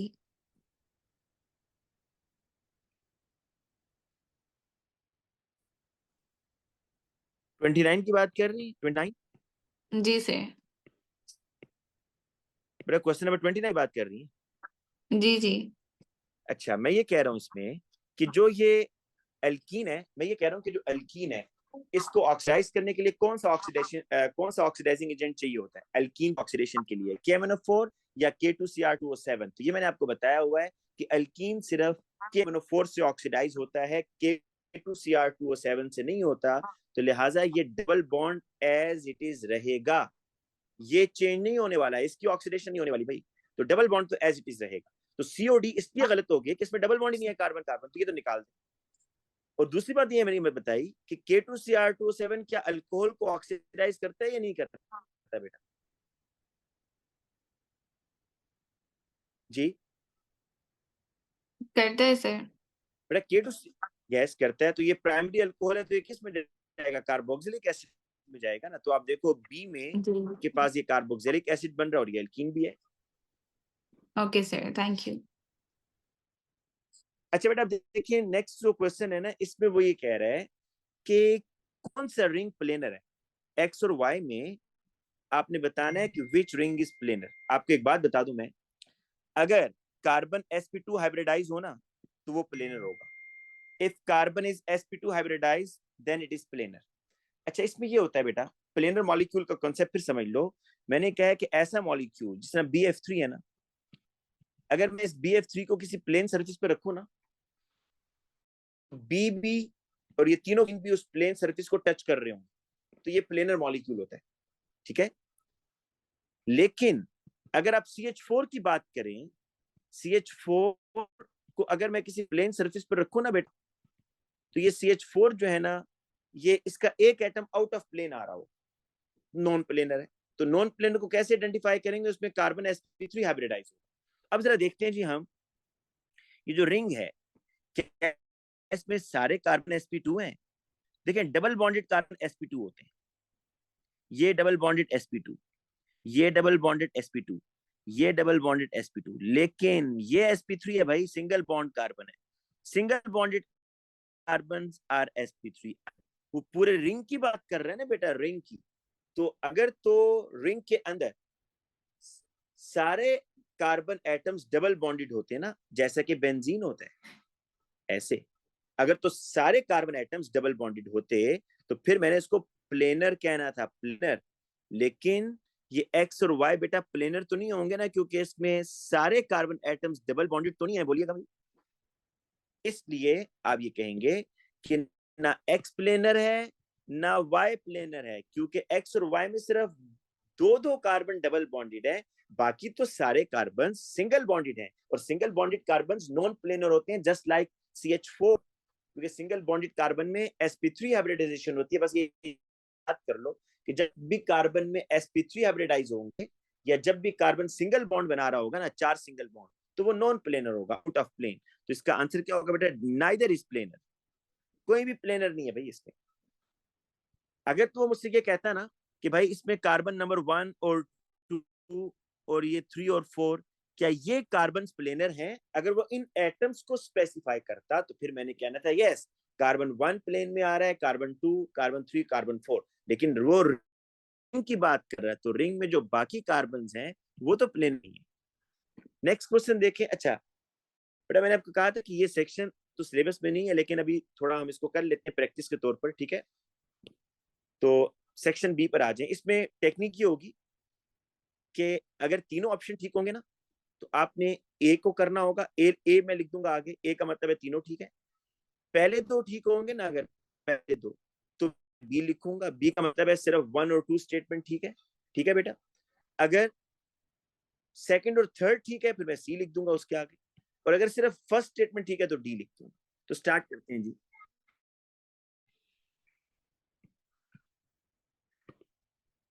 ये जी question number 31।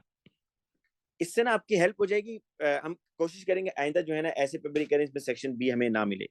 Carbon and nitrogen are adjacent in the periodic table, which properties do they both have? There is an empty 2p orbital. Check कर लेते हैं बेटा, कार्बन C6 है ना, कार्बन 6 है, तो 1s2 2s2 2px 2py।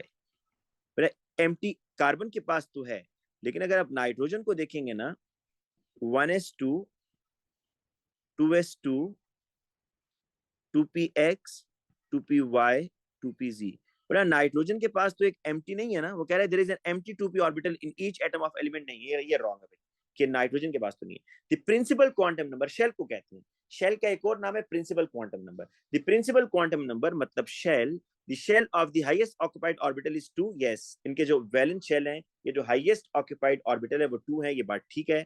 They can form compounds in which their atoms form 4 bonds।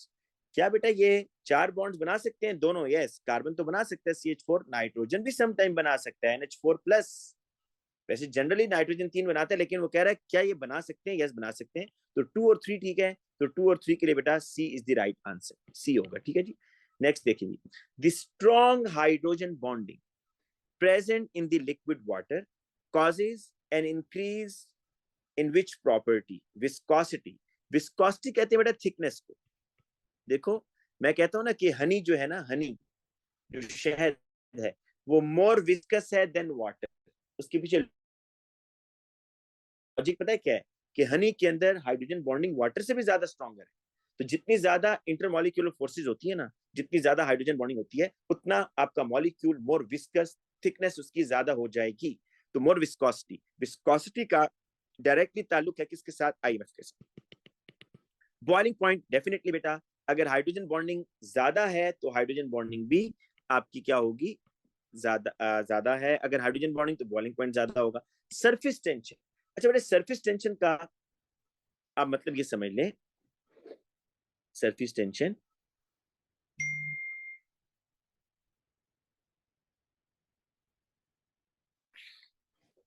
देखें,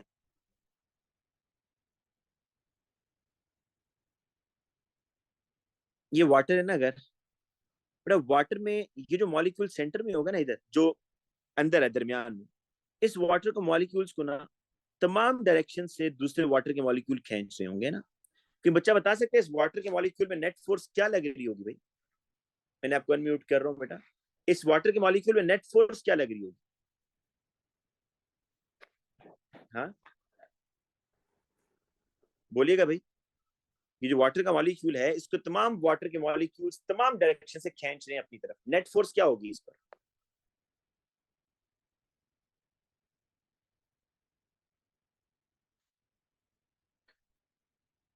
जी बेटा बोले ना, शाबाश। जीरो। जीरो। जीरो। इस पर बेटा, इस पर जो नेट फोर्स होगी वो इस टाइम जीरो है, ठीक है। नेट फोर्स इस पर कोई नहीं लग रही।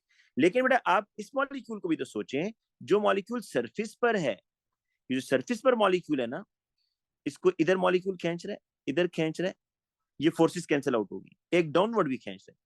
तो ये जो डाउनवर्ड फोर्स है ना, downward force, this downward force, ये बताओगे जो डाउनवर्ड फोर्स है, क्या इसको कैंसिल आउट करने के लिए ऊपर कोई फोर्स लग रही है? नहीं, ऊपर कोई नहीं लग रही, लिहाजा ये कैंसिल नहीं हो रही। तो this downward force acting on the surface of liquid is called surface tension. ये सरफेस टेंशन होती है भाई, कि सरफेस पर ना जो मॉलिक्यूल्स हैं उनको नीचे वाले मॉलिक्यूल्स अपनी तरफ खींच रहे हैं, जिसकी वजह से सरफेस टेंशन डेवलप हो रही है। सरफेस पर एक टेंशन है। अब इससे होता है क्या है? सरफेस टेंशन की वजह से ना आप समझ लें कि यहां पर ये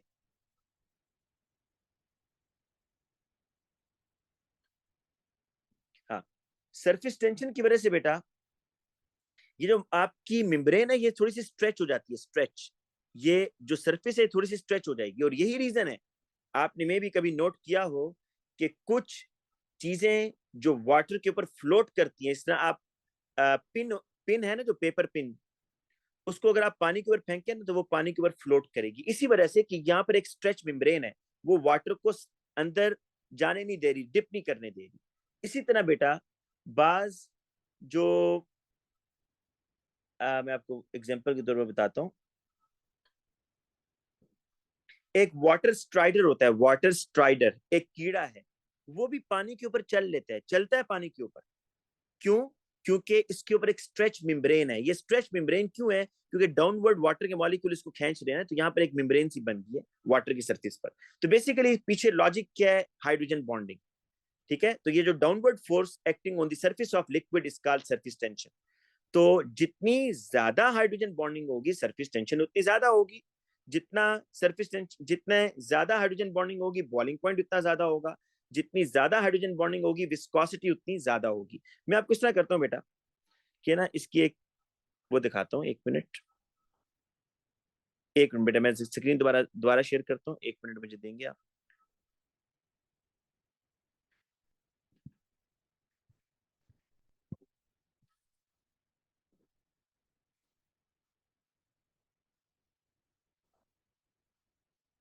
एक मिनट बेटा, मैं शेयर कर रहा हूँ स्क्रीन दोबारा।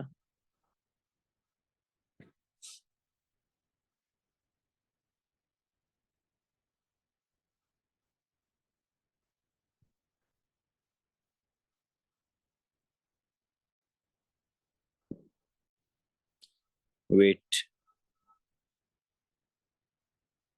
मैं आपको वो दिखाना चाह रहा हूँ जिससे आपको ना थोड़ा सरफेस टेंशन का पता जा जाएगा। बस अब ये समझे सरफेस टेंशन जो है ना, ये डाउनवर्ड फोर्स जो वाटर के सरफेस पर लग रही है, that is the surface tension. और इसकी वजह से क्या हो रहा है कि वाटर के सरफेस पर इस तरह लगता है कि एक स्ट्रेच मेम्ब्रेन है, और उस मेम्ब्रेन के ऊपर कुछ चीजें फ्लोट भी कर सकती हैं। एक मिनट, ये पेज ओपन हो जाए बेटा।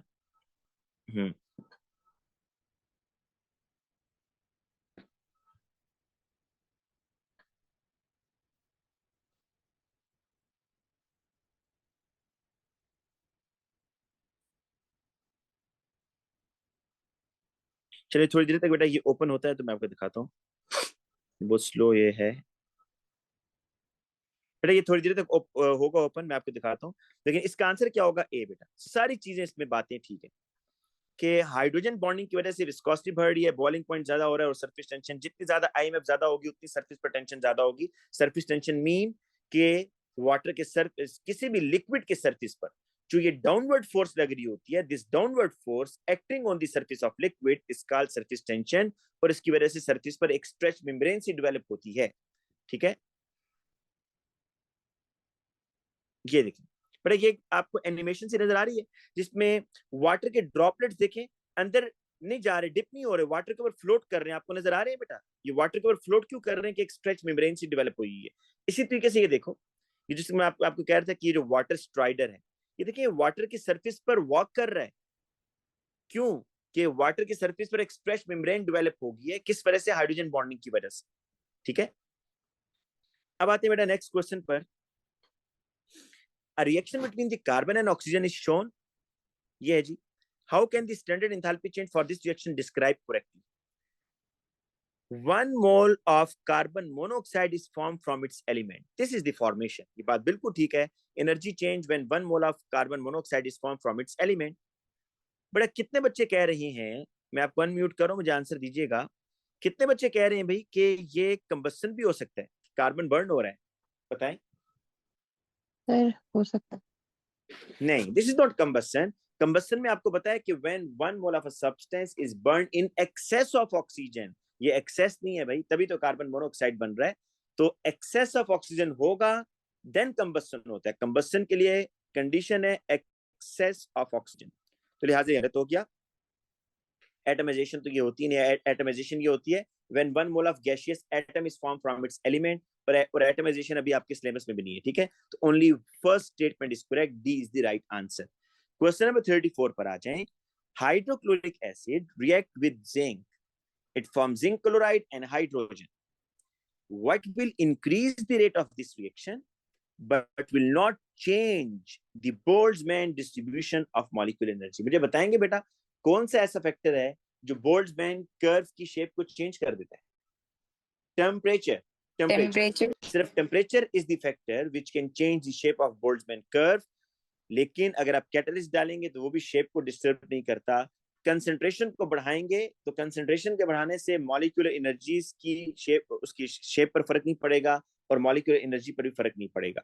लेकिन इंक्रीजिंग टेम्परेचर, हाइड्रोक्लोरिक एसिड का आप टेम्परेचर बढ़ा देंगे तो सारी बात है वो बोल्ट्जमैन कर्व जो है पहले जो इस तरह थी, टेम्परेचर के बढ़ाने से इस तरह चली जाएगी। ठीक है, तो फर्स्ट टू जो स्टेटमेंट्स हैं वो बिल्कुल ठीक है, तो इसका क्या होगा भाई? फर्स्ट और सेकंड स्टेटमेंट के लिए B is the right answer. The element astatine, astatine कहां पर आता है? Fluorine, chlorine, bromine, iodine, astatine. याद रखिएगा कि डाउन द ग्रुप इनके मेल्टिंग पॉइंट, बॉइलिंग पॉइंट बढ़ते हैं, इनके कलर्स मजीद डार्क हो जाते हैं, लेकिन ऑक्सीडाइजिंग एबिलिटी कम होती है ना, इलेक्ट्रॉन गेन करने की एबिलिटी क्या होगी? कम होगी। कह रहा है statement concerning astatine are likely to correct, it is dark colour and solid at room temperature. बिल्कुल ठीक है, आयोडीन अगर सॉलिड है तो एस्टेटीन भी तो सॉलिड होगा ना, और आईएमएफ स्ट्रॉन्गर हो रही है, उनके कलर डार्क हो रहे हैं। It is more powerful oxidising agent. नहीं भाई, ऑक्सीडाइजिंग एजेंट जो है ना वो ऊपर से नीचे डिक्रीज होता है। ऑक्सीडाइजिंग एजेंट का मतलब होता है gaining of electron. Oxidising agent का मतलब होता है गेनिंग ऑफ इलेक्ट्रॉन, इलेक्ट्रॉन का गेन करना। और जितना एटम का साइज छोटा होता है ना उतना रेडिली इलेक्ट्रॉन गेन होता है। तो एस्टेटीन तो पुअर है, तो ये गलत हो गया। It's hydride is more thermally stable then HBr। नहीं बेटा, देखो जो स्टेबिलिटी है ना हाइड्राइड्स की, HF, HCl, HBr, HI। वैसे बताएं इन तीनों में ज्यादा स्टेबल कौन है? Hydride, HCl, HBr, HI। तो HCl is the most stable भाई।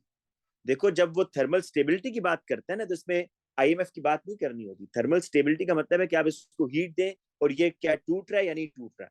टूटने से मुराद इसका कोवेलेंट बॉन्ड टूटेगा। तो HCl को ब्रेक डाउन करना सबसे मुश्किल है क्योंकि उसकी बॉन्ड लेंथ छोटी है, बॉन्ड स्ट्रॉन्गर होगा। HI को ब्रेक करना आसान। तो भाई HAT को तो ब्रेक करना उससे भी आसान होगा ना, क्योंकि एस्टाटीन का साइज बहुत बिगर है। तो कह रहा है कि जो एस्टाटीन का हाइड्राइड है वो मोर स्टेबल है, तो ये गलत है। Its hydride is least thermally stable, क्योंकि बॉन्ड लेंथ इसकी ज्यादा होगी, तो ये तो लीस्ट स्टेबल होगा। Which statement are correct? Aluminium chloride dissolve in water to give acidic solution, बिल्कुल ठीक है बेटा।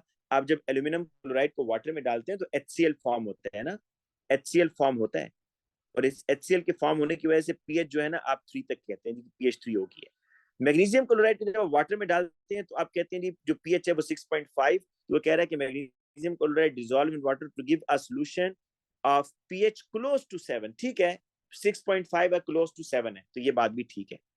Sodium chloride dissolve in water to give alkaline, नहीं भाई, सोडियम क्लोराइड को जब वाटर में डालते हैं तो आपके पास न्यूट्रल सॉल्यूशन बनता है, अल्कलाइन नहीं बनता। तो 1 और 2 स्टेटमेंट ठीक है, B is the right answer. अच्छा, इसमें कौन सा ठीक था जी? ये 35 में सिर्फ पहला वाला ठीक था ना, डी होगा इसका। Question number 37।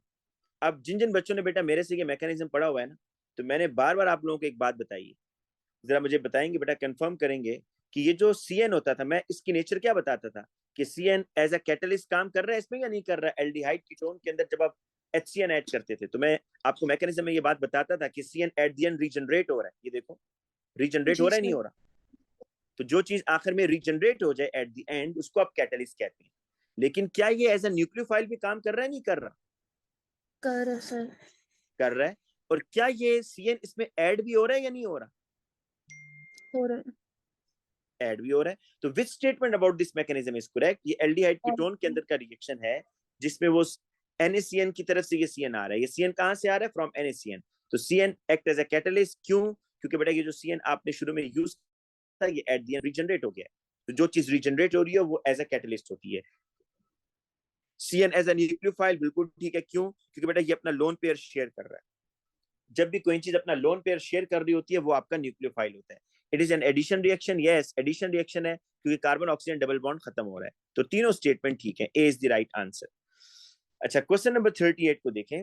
Which compound will produce a yellow precipitate with alkaline? आपको पता है बेटा कि ये कंपाउंड आपको आयोडोफॉर्म रिएक्शन देते हैं जिसमें CH3CO ग्रुप लगा हो या जिसमें CH3CHOH ग्रुप हो और इसके साथ एथन हो।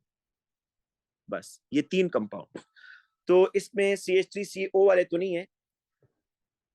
ये देखिए ये H है ना, ये HC डबल बॉन्ड है, ये तो नहीं देगा। ये जो अगर आपको नजर आ रहा है ना बेटा, तो इसमें CH3COH है। मैंने कहा CH3CHOH होना चाहिए। तो ये टर्शरी अल्कोहल है ना, तो ये तो नहीं देगा ना बेटा। इसमें ये OH के साथ C लगा हुआ है, CH नहीं है। अच्छा ये देगा, देखो CH3CHOH ये आपको देगा आयोडोफॉर्म रिएक्शन। अल्कलाइन आयोडीन का मतलब होता है आयोडोफॉर्म। और ये भी बेटा देगा CH3CHOH। तो 2 और 3 आपको दे रहे हैं, ठीक है, आयोडोफॉर्म दे रहे हैं। ये C is the right answer. Which statement applies to tetrafluoromethane? ये जी tetrafluoromethane, it rapidly decompose by ultraviolet radiation, नहीं भाई। उसकी रीजन ये है कि कार्बन फ्लोरीन बॉन्ड लेंथ बहुत शॉर्ट है। देखो फ्लोरीन एटम का साइज छोटा है ना, तो बॉन्ड लेंथ शॉर्ट है। तो बॉन्ड लेंथ जब शॉर्ट होगी तो ये आसानी से कहां टूटेगा? तो मुश्किल से टूटेगा। तो it rapidly decompose by ultraviolet radiation, नहीं। यही रीजन है कि आप क्लोरोफ्लोरोकार्बन जो है ना, उसमें एक मसला यही तो है कि क्लोरोफ्लोरोकार्बन में जो कार्बन क्लोरीन बॉन्ड है वो वीक होता है, यूवी लाइट से टूट जाता है। कार्बन फ्लोरीन बॉन्ड नहीं टूटता भाई यूवी लाइट से। It is less harmful to the ozone layer than difluoromethane. Yes बेटा, देखो डाइफ्लोरोमीथेन जो है ना, ये जब ऊपर जाएगा ना एटमॉस्फेयर में, तो कार्बन क्लोरीन बॉन्ड टूट जाएगा होमोलिटिकली, Cl डॉट बनेगा और ये फ्री रेडिकल ओजोन लेयर को डैमेज करता है। लेकिन कार्बन फ्लोरीन बॉन्ड तो नहीं टूटता, तो इसलिए ये लेस हार्मफुल है टू दी ओजोन लेयर, क्योंकि ये बॉन्ड ही नहीं टूटेगा, इसलिए ओजोन लेयर को डैमेज नहीं करता। लेकिन जो ये Cl डॉट है ना बेटा, Cl डॉट, ये ओजोन लेयर को डैमेज करता है। It is a non polar molecule, ये बात भी बिल्कुल ठीक है, नॉन पोलर है क्योंकि तमाम डायपोल्स एक दूसरे को कैंसिल आउट कर रहे हैं CF4 के अंदर, तब चारों फ्लोरीन्स एक दूसरे के फोर्सेस को कैंसिल आउट कर रहे हैं। 2 और 3 राइट आंसर है। लास्ट बेटा है हमारे पास, which statement comparing the ethene and ethane are correct. देखो इथीन में जो बॉन्ड एंगल आ रहा है ना बेटा, वो आ रहा है 120, और इथेन में जो बॉन्ड एंगल आ रहा है बेटा वो है 109.5। तो bond angle in ethene are larger, ये बात ठीक है, इथीन में 120 है, इसमें 109.5 है। Ethene reacts much more quickly with bromine in dark than ethane, ये बात भी ठीक है भाई, इथीन में पाई इलेक्ट्रॉन्स होते हैं ना, रैपिडली रिएक्शन करते हैं। और कह रहे complete combustion of ethene and ethane, एक C2H4 है और एक C2H6 है, इसकी जरा कंप्लीट कंबस्शन करें ना तो 2 मोल कार्बन डाइऑक्साइड बनेगा, 2 मोल वाटर के बनेंगे, यहाँ पर 2 मोल कार्बन डाइऑक्साइड के बनेंगे, 3 मोल वाटर के बनेंगे। ऑक्सीजन को मैं फिलहाल बैलेंस नहीं कर रहा, छोड़ें इसको। कह रहे complete combustion of 0.01 mole of ethene, 0.01 mole, 0.01 mole produces the same volume of gas at room temperature. बेटा रूम टेम्परेचर पर वाटर तो बन गया लिक्विड, तो पीछे तो सिर्फ कार्बन डाइऑक्साइड बचा। तो अगर आपने ये 0.01 लिया हुआ है तो कार्बन डाइऑक्साइड कितना बनेगा, 0.02, क्योंकि 1:2 है ना, इथीन 1 मोल है तो कार्बन डाइऑक्साइड उसका डबल बनेगा। तो इथेन में भी ऐसी है भाई, 0.01 है तो इथेन और कार्बन डाइऑक्साइड में रेशियो 1:2 है, तो ये 0.01 है तो ये 0.02 बनेगा। तो इसका मतलब ये हुआ वॉल्यूम सेम बन रहा है बेटा, ये भी ठीक है, तो ए इसका आंसर होगा। ठीक है बेटा, आज के लिए इतना करेंगे। और अब नेक्स्ट जो क्लास होगी, मैंने आपको बेटा अभी ग्रुप में बता देता हूँ कि आप में से जिन जिन बच्चों ने फिजिकल केमिस्ट्री के रिवीजन का कोर्स पढ़ना है तो उसकी टाइमिंग मैं भी ग्रुप में शेयर कर दूंगा। फिजिकल केमिस्ट्री में मैंने केमिकल इक्विलिब्रियम अभी करवा दिया और रिएक्शन काइनेटिक्स करवा दिया। जो बच्चे ये भी ले रहे हैं ना ईयरलीज, मैं उनसे बेटा अभी फिलहाल मुखातिब हूँ। जो बच्चे ईयरलीज का सेशन मेरे से ले रहे हैं, अगर आप फिजिकल केमिस्ट्री पढ़ना चाहते हैं तो उसके लिए एक एक्स्ट्रा क्लास की टाइमिंग है, वो मैं आपसे शेयर कर दूंगा अभी ग्रुप में, सुन भी लें। वो है टाइम 2:15 से 3:15, 2:15 से 3:15। उसमें मैंने कल अच्छा उसके डेज कौन से हैं, Thursday, Wednesday, Thursday, Friday, Saturday, Wednesday, Thursday, Friday, Saturday, ये 4 दिन क्लास होगी। और उसमें मैंने अभी केमिकल इक्विलिब्रियम के पास पेपर क्वेश्चंस बच्चों से डिस्कस करने हैं क्योंकि टॉपिक पूरा हो गया है। और फिर उसके बाद मैंने इंशाल्लाह बेटा एनर्जेटिक्स करवाना है, बॉन्डिंग करवाना है, और फिजिकल केमिस्ट्री के भी सिर्फ 2 चैप्टर हुए हैं उस क्लास में, रिएक्शन काइनेटिक्स हुआ है और केमिकल इक्विलिब्रियम हुआ है। बाकी फिजिकल केमिस्ट्री के सारे टॉपिक्स अभी रहते हैं, तो आप वो क्लास भी लाजमी अटेंड करें। वो डिफरेंट डेज पर है, इसलिए आपको बेटा इतना प्रॉब्लम नहीं होगा। वो वेडनेसडे, थर्सडे, फ्राइडे, सैटरडे, मतलब 2 क्लासेस इस वीक में भी होंगी। कल भी क्लास होगी फ्राइडे को और सैटरडे को भी होगी। कल और परसों वाली क्लास में ना हमने इक्विलिब्रियम के और रिएक्शन काइनेटिक्स के क्वेश्चन करने होंगे। ठीक है जी, ठीक है स्टूडेंट्स, आज के लिए इतना काफी है। अल्लाह हाफिज।